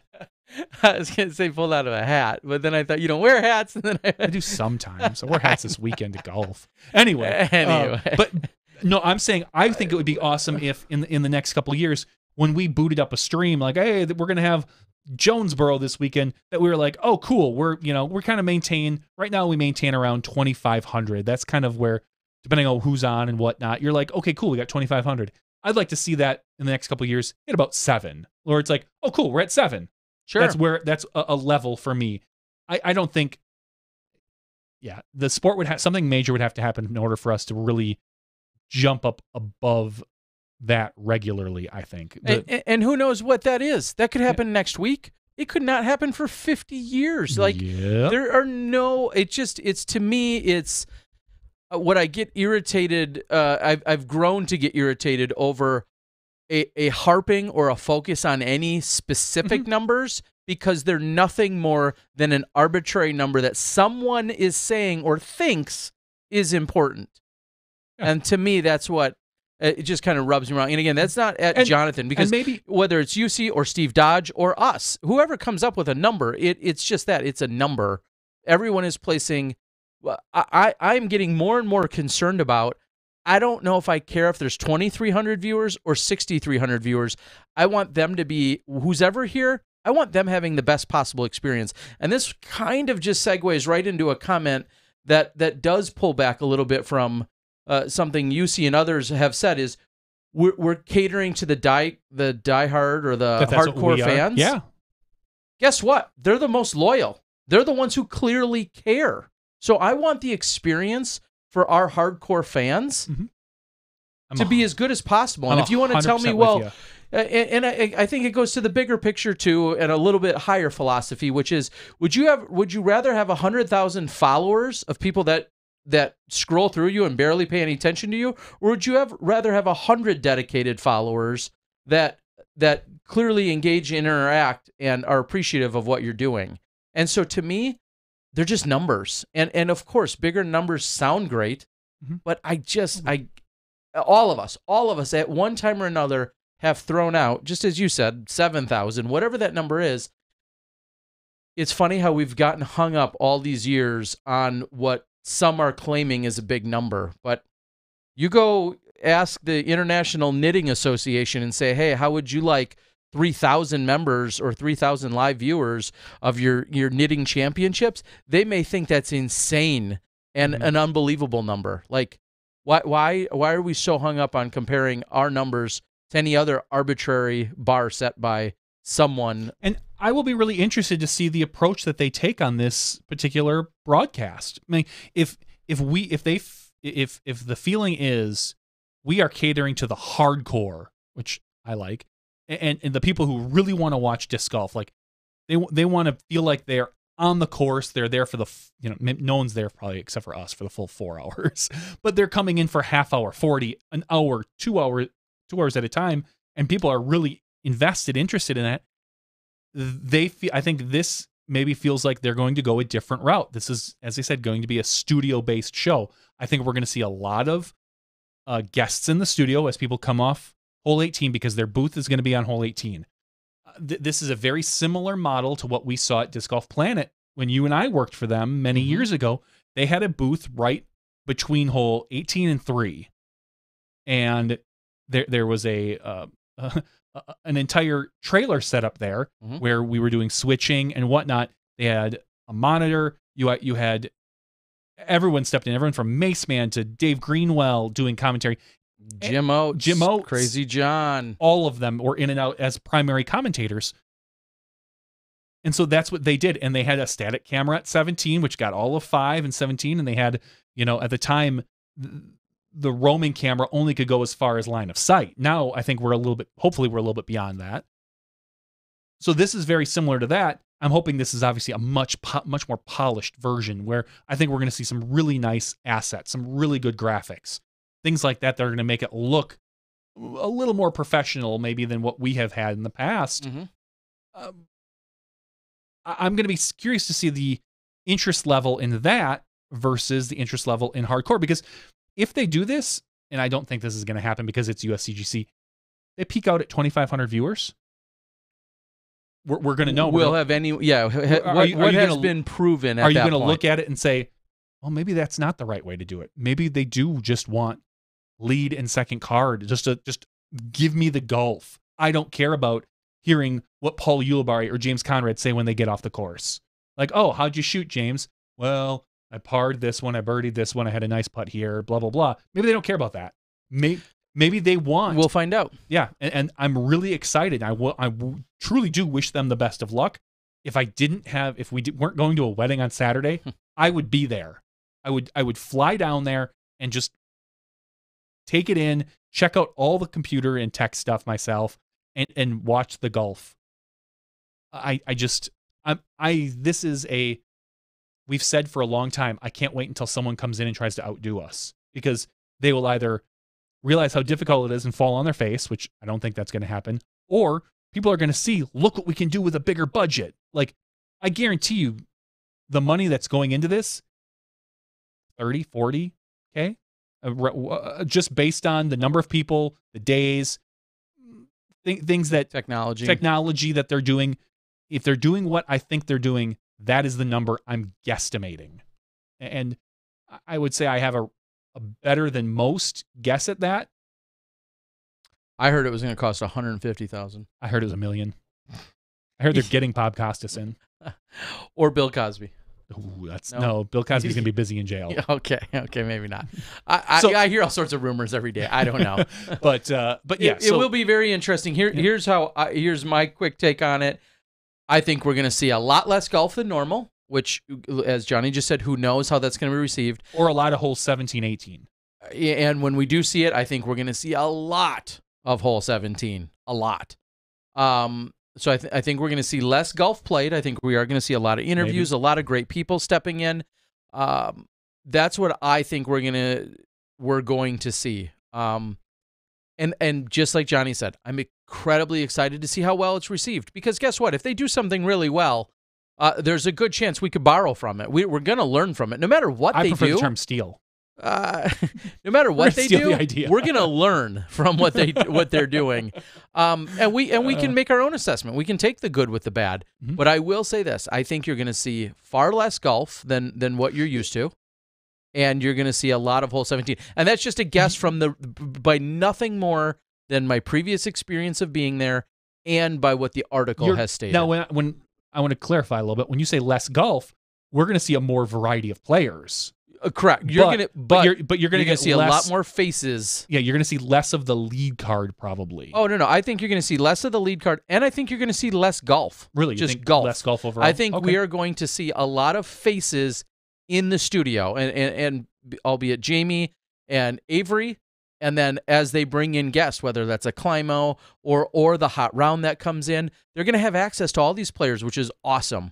But I think you're going to see, and maybe I doubt they're listening or give a crap what I even say or what we say or think, but that's my guess, is that we're going to see far less golf. And when it is, it's going to be from all over, which will be really cool to have that variety. But I think we're going to see a lot of hole 17 and less golf. I think we're going to see a lot of faces on the screen. Seth Steinway on our board is saying it's actually on the USDGC website that it mentions Climo is going to step in, not on Ultra World. So thank you, Seth. Appreciate that. I haven't had a chance to look at the USDGC site in the last couple of days. I will say, let's skew a little bit off of the media. Let's talk about the event itself, and we're going to have next week as well. They released the caddy book. Okay, awesome. A lot of stroke and distance. Really? A lot. Jamie Thomas and I had a discussion about this because I was talking to him. I said, "Oh, hey, good luck. I heard the news. I wish you the best of luck. It's a tough job." And I said, "Interesting year with all the stroke and distance." And he was like, "There's not a lot there." I said, "Yeah, I kind of read the caddy book." And then he was like, "Well, no, there's drop zones you can choose if you go OB." Oh. But and I kind of pointed out, I said, "What happens if you go OB on the drop zone?" It's because most of the caddy book, unless they change something, say you have the option on quite a few of the holes of going to the drop zone or your previous lie if you go OB. Okay, so if you go OB from the drop zone, you would go back from the drop zone repeatedly. Yeah, which I assume the drop zone should be easy. No, most of the drop zones are like 200-300 feet out. Well, I mean, I don't expect him to be next to the pin either. What do you? Depends on where you're shooting. I've not looked at the caddy book. There is, you have the option in a lot of shots to go drop zone versus stroke and distance. So if you feel that the stroke and distance is more advantageous than your drop zone, fine. Which is why a lot of people are saying, this is an X major, so to speak, because it's not going to be rated. Yeah, and I'm good with that. I haven't looked at the caddy guide, and I don't want anyone to take this wrong. but I feel like you need to get possibly a degree from a university such as Winthrop, usually in order to understand and comprehend every single rule that gets played there. And maybe I say that a little bit tongue in cheek. Well, yeah, and I also say it because I think you're at it. If you showed up and it's your first USDGC, no big deal. No big deal. Oh, I don't know. But if you show up and it's your 19th or your 20th or your 13th and you've played 27 different sets of rules in the 20 years you've been there, that's when I think you could get thoroughly confused. Because there's things about these holes that I'm just going to assume are the case. Guess what? They're probably dead wrong because it's a completely different set of rules for this hole or that hole or whatever for this year as opposed to last year, which was different from the year before and definitely different from the 4 years before that. So that's where I say I'd almost rather be a first-year player when it relates only to the rules than be a 10th-year player, because every single time you throw OB, you better read that caddy book. The exact phrasing that they use on a lot of holes is all OB throws are limited to 2 options: throw from the drop zone or previous lie. And I'm looking at hole 6 particularly, which is the first place it mentions it. It's off to the right near kind of the OB on the right-hand side, facing the beach and the water. And I keep thinking, if you go at that and miss and go OB, you go back from the drop zone again. Yeah. Like, that's fine. If I personally, that's a 45-foot putt. It doesn't, you hit that basket and roll OB. You don't get to take it from right behind the basket anymore. Like, you can just, that could just keep it. I don't like that personally. I don't mind it off the tee so much. Like, oh, you go OB off the tee, go to the drop zone or your previous lie. I'm not a big fan of that in other places, which is why again, why it's not rated. They like to do their particular rules and things like that. So there's a few, hole 9's a little different, and yeah, hole 9 I think makes me dizzy just looking at that's a lot of lines. There's just a lot of OB lines out there, and of course this hole is not. There's you go there playing for the OBs and for the ropes and so on and so forth. But you read your caddy book and then reread it, and then read it with your 6 buddies, and read it every time if you go OB for sure. All right. What about the commercials then? They get less airtime? Yeah, there'll be very few commercials. There'll be very few, and I said this to someone else this weekend. If you're underwriting a broadcast, you don't have to even play other people's commercials. The Disc Golf Pro Tour, part of the broadcast, or a large portion of the broadcast, underwriting is provided by the 28 or 30 sponsors that we play. That's why we have to play them. That's part of it, so on and so forth. If Steve Dodge was a billionaire, those commercials would be largely limited and something else would be filling those times.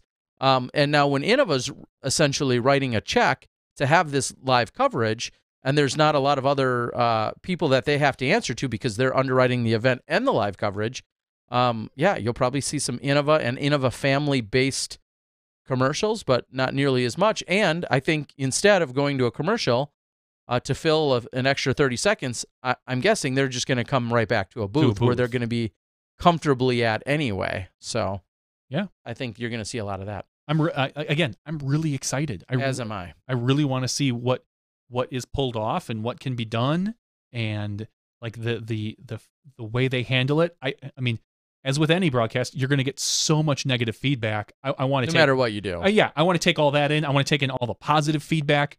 It is going to be an experiment that we don't pay for, which I'm a fan of, obviously, because you don't ever want to put on something that a majority of the people don't like. And if this is not well received, then that is it. If it's really well received, we'll look at it and go, well, they're clearly onto something. Maybe we need to take a look at that and start to migrate our coverage a little more towards that direction. Or alter it in some possible way, exactly. How much rope is brought in? I don't know that answer. I'm sure that's a trivia question or possibly out on the board. I don't know if it's 100,000 feet or something like that. I'm sure it's insane. Enough. Okay. The caddy book is not as incredibly beautiful as years past. This is the first I'm seeing of it as Johnny's pulled it up. I mean, it looks nice. It's always really well put together. What's funny to me, here's a total side note as I'm looking at the front of it, the cover, it says caddy, C-A-D-D-Y. Is it funny to you how often I like how they have red rope and yellow rope even on the one front. on each side? That's pretty funny. Is it funny to you how often you see caddy and maybe even the word bogey spelled differently? I see caddy, CADDIE, all the time. It's on shirts. I saw it this weekend. Really? That's on funny. A shirt. Because I never spell caddy that way, but I do occasionally if I'm typing things up for whatever reason. I have to correct myself because usually if you're typing birdie, bogey, birdie is IE. Yep. Bogey, I always want to put IE at the end, and then I'm like, gotta go back. It's OY, and for whatever reason, it's like my fingers are stuck always typing IE at the end, and I have to go back and correct it. That's a really random side note, but yeah, I see caddy and bogey frequently spelled IE, and then caddies. Can you use this if you don't have a caddy? Or is this only for caddies? What? Can you use this guide if you don't have a caddy? Good call. If it's not a player's guide, I'm sorry, you're a player. You cannot have one. There you go. You need to have a caddy today. All right, a few other notes. Scroll up a little for me, Johnny. Can you move that to that left side? That'd make it so much easier for me to see. And now. Yes, Ken Klein was definitely alive. Keenan, the PDGA, will come out with 4K commercials. Doubt it. For me, it's about the commercials. I agree, makers. Are they cool? Are they playing on a beach or on sand? Well, there's sand on hole 6 usually, if that's what you're talking about. And it's referred to as the beach all the time. Yeah. The beach hole is how it's referred to. Whatever they do, it's all guaranteed to be bad. Blah, blah, blah. 6 cents. No, I don't think it's guaranteed anything. We're incredibly optimistic about how it's going to go down. And like I said, no matter what, we learn. And that's probably the coolest takeaway here is we learn what worked and what didn't work. And we can make our own adjustments or assessments based on that. And it's funny, when I tried to extract a little bit of information from Jamie, thinking maybe he knew, he is, when it comes to the broadcast portion, he's clueless. Because he's been just brought on. He is really focused, and I think he'll do a great job at directing and leading the show from in front of the camera. I asked him, I was like, do you know, where am I going to be able to see this? He's like, I don't know. He's like, I don't know if it's on YouTube. I assume so. And I was like, well, it'll probably be on Spin. Spin, maybe? Yeah. Maybe Fulcrum? But maybe Fulcrum, maybe anything. And so he's, he's really focused on doing a good job at his thing, and he doesn't really care about all the other stuff. So I stopped asking him tech questions because he's like, I don't know. Or he doesn't want to share them with you. No, I truly think he doesn't know. I think he's just like, I think he would have shared them with me because it's not like it's a big business industry secret or anything. So we know that, of course, Fulcrum is in the Ultimate Arena. Yep. Literally, figuratively. They cover Ultimate, and I think there was, and it was posted on our board, and it's not like it's a secret or I'm revealing anything here. I think one of the other lines within this article that really stood out for a lot of people, is where it says Fulcrum's crew has also never filmed or broadcast disc golf before. Though UC Maresma, who has an extensive experience in leading video production teams, will be alongside with them in executive producer role. And they're going to do a practice run on Thursday during round 2. Yeah, I am not concerned about that at all. You don't have any concerns of nope. Taking someone, and I'm not saying I do either. I'm just throwing it out there. But taking someone who normally films on a very constricted, specific field, the size of a soccer field or whatever, with a few mounted cameras, and you're going to walk them out on a 10,000-foot course that spans 40, 50 acres. No. And because the area they're covering with their static cameras is the size of an ultimate course. Okay. So you're saying because everything's hardwired and basically right there that they shouldn't have any real concern. They understand how a Frisbee flies. A lot of those ultimate guys, they play disc golf. When I went to it was the Collegiate Ultimate Championships, and I got to talk with Charlie from Ulta World. Their whole media crew was there. There's like 10 or 12 guys and girls there. And I was talking to them, and they're like, oh, yeah, we hope we have time to play. And the guy pulled out a bunch of discs, and they all know. Sure. They all know disc golf. There's a crossover. So they understand how a Frisbee flies, which is always the very first step when you bring in a new camera person. So I'm not concerned about that at all. They're going to be stationary. They're probably going to have some really nice cameras. And most importantly, They're going to be hardwired. Which- and when yep. we go back to, you know, and if I ever said there was one huge advantage of the rest in peace, the American tour coverage, or any coverage that can be hardwired, you're not dealing with the Teradek systems, you're not dealing with cellular, you're not dealing with modems. Anytime you can take all of those components out and physically plug in one piece to another, in theory, if they're doing it the way we think they are, this should be crystal clear and nearly perfect resolution. And that should be exciting to all of us. It definitely is. Yeah. And I think that's where they're going to, one area that they are definitely going to shine is you're never going to be like looking at pixelation and be like, oh, is that a blue disc or a red disc, or who is that throwing? I think everything should be crystal clear. So Maker Stelmark says that I'm so wrong in terms of overall coverage of the event. 2 holes, maybe. I'm not a. I don't understand.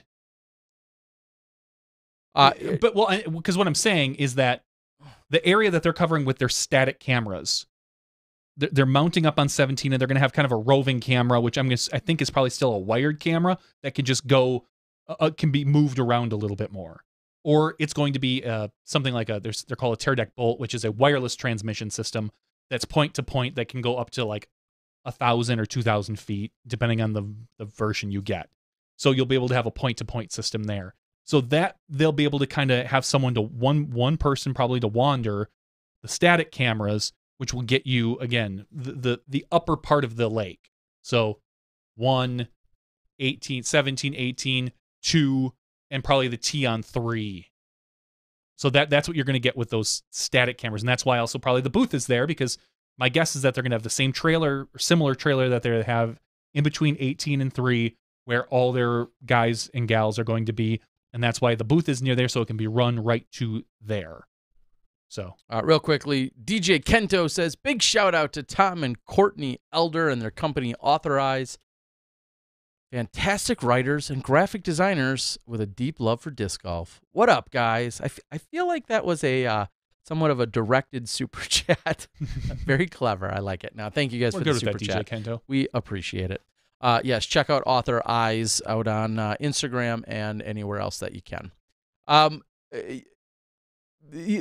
think one of the interesting components will be, and I know you and I have discussed that, once the lead card plays hole 1, plays hole 2, plays hole 3, there's going to be a little bit of a disappearance of them. Obviously, they're going to go off. They're going to continue on the course. We might see them maybe throw hole 5 if the camera from 17 can capture them on 5 and possibly 6. They should be able to get, for sure. Well, if it's out, 5, yeah, they should be able to get all of 5 T. and 6. Yeah, 5 and possibly some of 6. And then they're going to go off, and that's where they're going to have to rely on either this data transmission or the signal back. And that's where I think at that point is when you're going to see a lot of the action, like I said, taking place on the latter half of the course, where all the players obviously are, which is 18 and prior, 18 through 6 or 18 through 7 or whatever. So all we can do, sit back, wait. The article was really interesting. It did give us a lot of answers that I think Johnny V and I knew a few of those basics, but to get a few more of those answers was great to see. And I wish nothing but the best, obviously, for the whole crew. But we all know Jamie and Avery are already under a microscope because no matter who you fill in there, someone doesn't like you. Somebody is going to have a problem with it. And I've discussed that openly on a dozen times. Yep. That no matter who you put in those commentary chairs, I don't like the way Avery blinks. Yeah, I don't Jamie like how many breaths. Funny. Yeah, Jamie takes in an hour or whatever the case is. Dixon's hair, it should be combed the other direction. Yeah, Dixon looks like Sexton's older brother, not so fun brother, or whatever they say. Is that what they say? Yeah, something like that. I missed that. That's funny. Something that I think people are having a problem with reading comprehension. Joe, I'm sorry, I made this comment. There's a ton of people asking on Reddit. Jomez has got these backpacks that's do streaming. They're still doing their post-production. Yeah, they'll still put out post-production First the next and second day. Card will still have post-production. I don't know if they'll both get out next day, but for sure one will.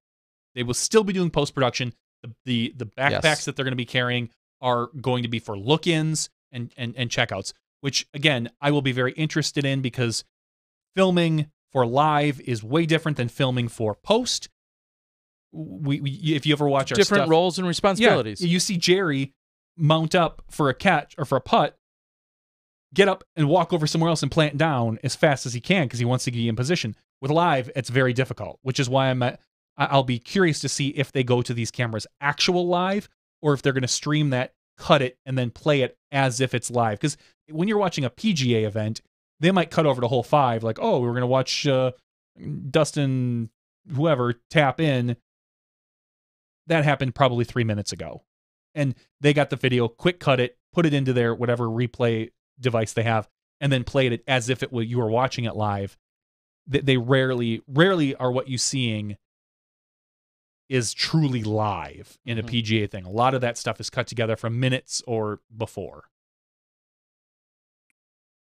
Makers, who's clearly not a fan of the strategy, says Jomez will have more views in one day after post than live will by a factor of 7. They probably will. They should. They should. I mean, even if you're going off the numbers that we talk about, currently, like if Jomez puts out the final round of Worlds and it has 100,000 views, and we had 10 or 11,000 concurrent viewers, absolutely. I mean, I don't think that number is crazy. Not at the all. question is, who should care and why should they care? And because we've seen in the past that Innova has had an attitude that live isn't worth the money.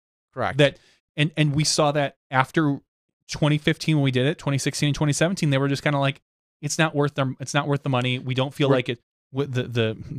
It's been stagnant, so to speak, is I think what the term was used for, and we're not gaining any stalled out. Sorry, we're not gaining enough viewers this way, and so they want to try something different now. But I will say, I think last year specifically, they probably got a lot of feedback about not having live at all. Like a lot of feedback, which is why they're probably trying to do this, because I know they've been planning this for at least a year. Yeah. All right. Yeah, enough on that. I mean, we'll see. We'll have next week to talk about it. Maybe we'll have more developments or details as to what's going to go down come next week. But next week, 1 week from now, it'll be the eve of the USDGC kicking off, and it will be great to consume from afar. UDisc, of course, will be there. I mean, we've seen the metrics for a few of the years now in relation to the World Tour. That is not going to be UDisc ultimately the solution. UDisc will be the solution. So everybody has become so accustomed and really spoiled by what UDisc has to offer as well. So we'll be looking forward to watching that as well. All right. I don't know if there's anything else on the board that we need to keep going with. Footage they can play back. And Ryan, I know Ryan Pilcher out on the board. Thanks for being such a supportive Smashy. Some of your comments are speculation, just like ours are. We don't know exactly what their capabilities are. I feel like there was a little ambiguity in the article. Will they be able to cut to a Jomez camera whenever they want? Can they literally just say, all right, we're cutting to the throw on 11 and go right to it? Mm-hmm. Or have they set up a system where they say, oh, Jomez just got done with 11. Those files are transferring back to headquarters. We can show you hole 11 in 6 minutes because we're going to take it, we're going to cut it, and then we're going to give it to you. Well, it was not made clear, in my opinion, as to what method they're trying. And we'll be excited to see it either way. That's for sure. Robert McCall, one of my favorites. Oh, they're all my favorites out there. Everyone's my favorite. All right, what else do we have? I got to play I played 2 rounds of disc golf this weekend. Gee, must be nice. It kind of was. I went up to Abendschein and I played on Saturday, which I hear is getting a makeover. That's a local.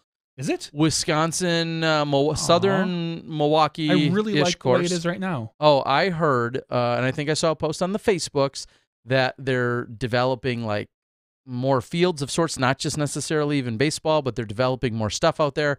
And I think I even heard that it may get trimmed down to a 9-hole course at one point, as disc golf will be less of a priority. Which is fine. I could see the. Have you played since they added the new field holes back there? I could see all those going away, which is unfortunate. And that's the distance in the course.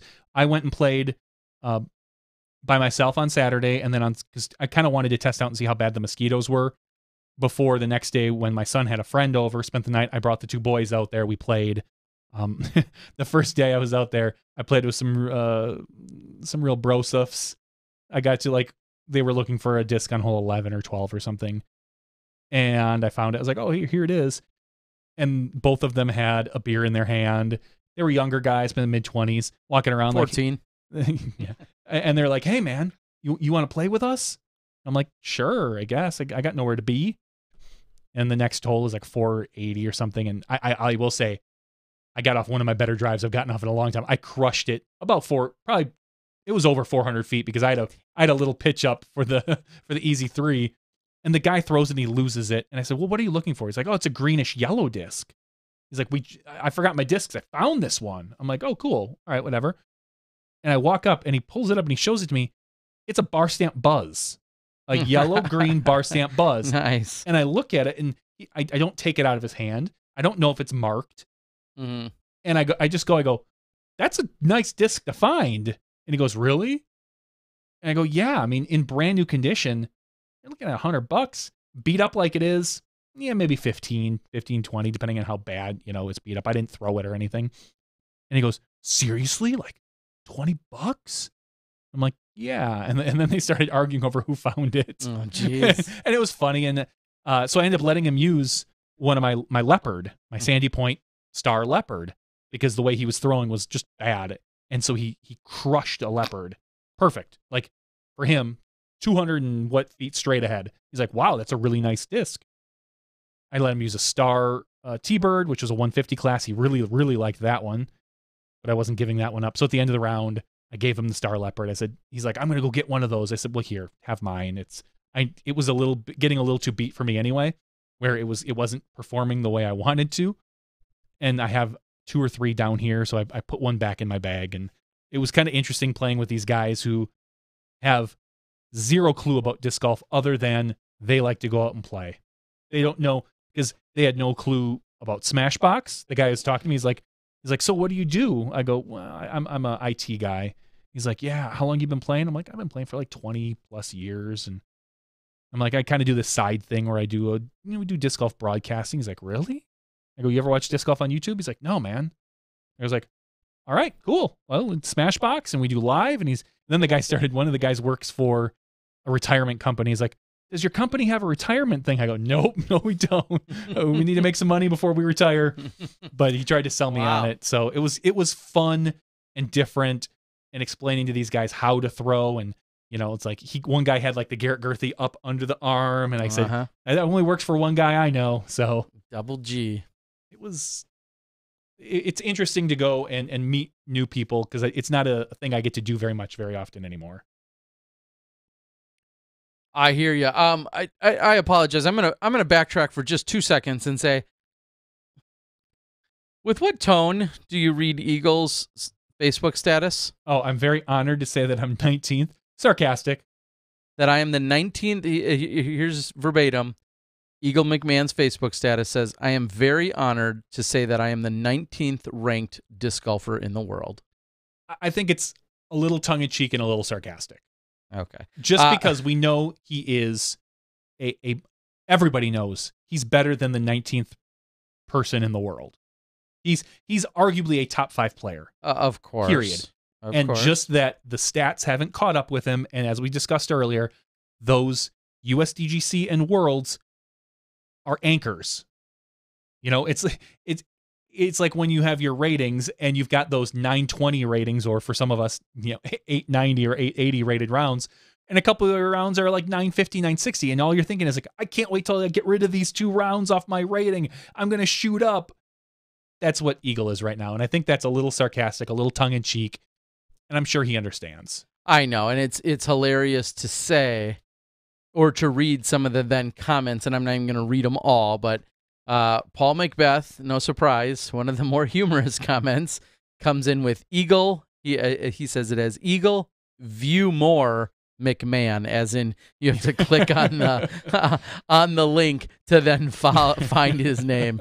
Pretty funny, funny comment. And then of course, people going on and, arguing, on Eagles' behalf.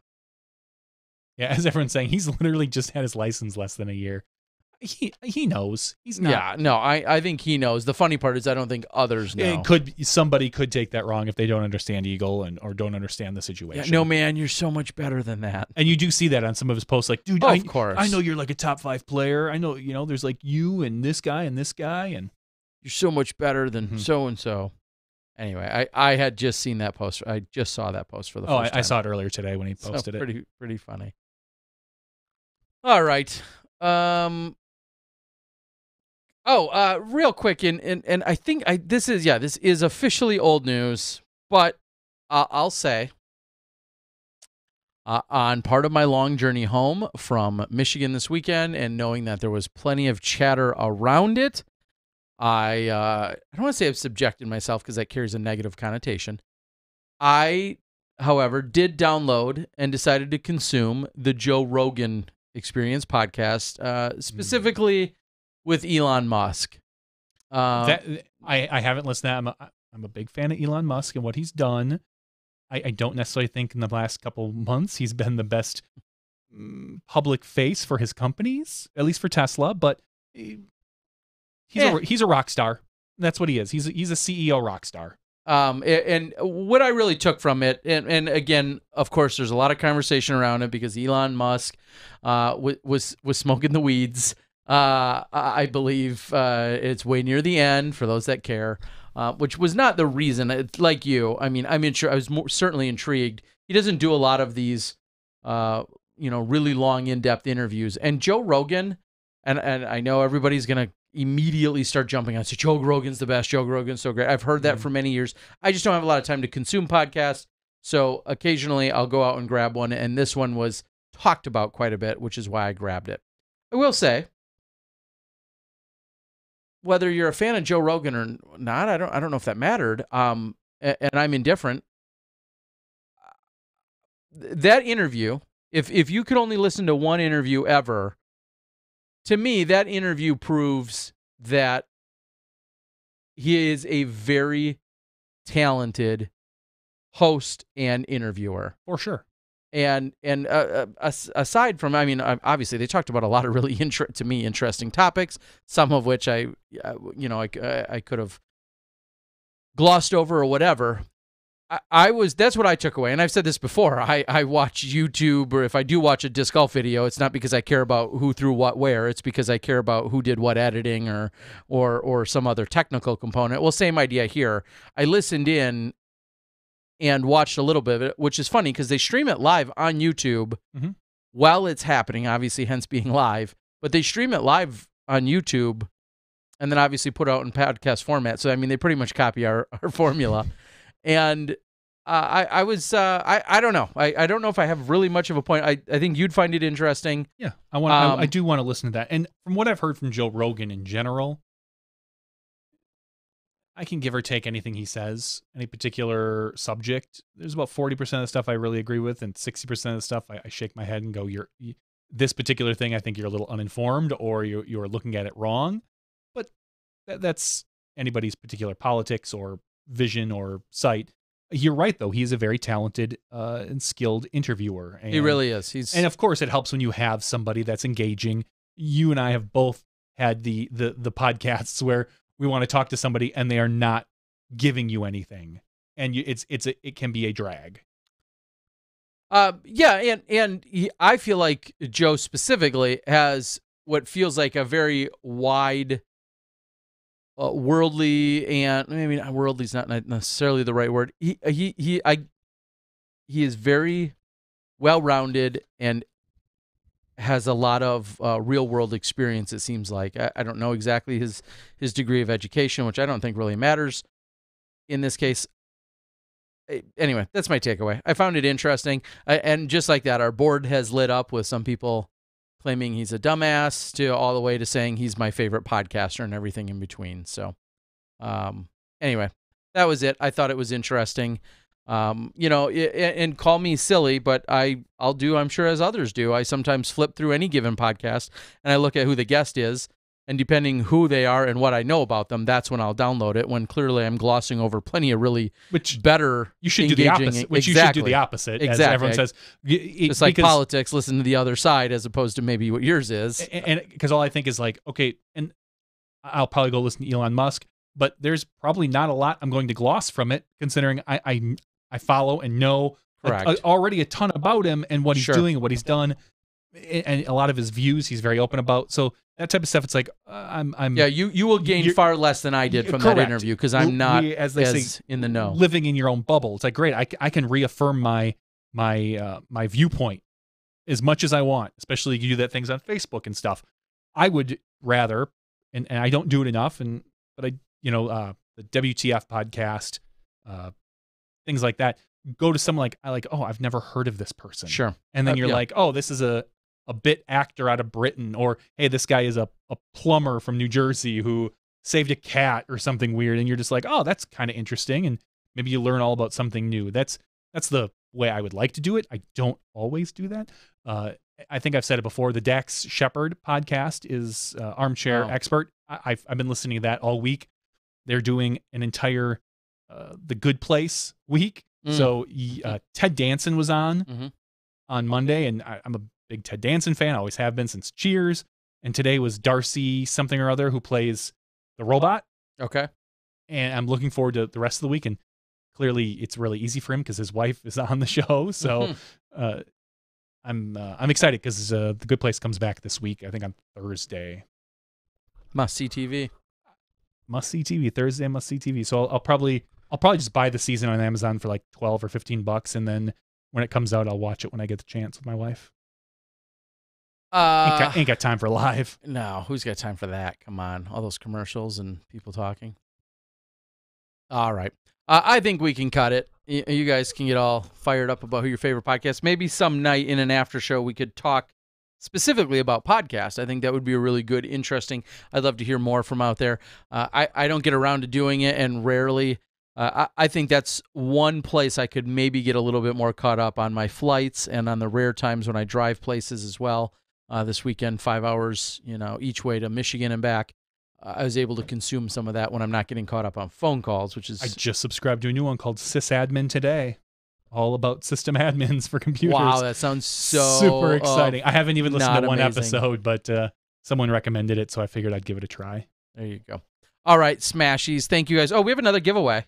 Oh, crap, we do. Yeah, let's get to it. Let's do that right now. You're right. I'm glad. Thanks for reminding me. Somebody said something a little bit earlier. Yeah, I SmashBoxx a close second. All right. I'm going to bring this up. I refreshed the page.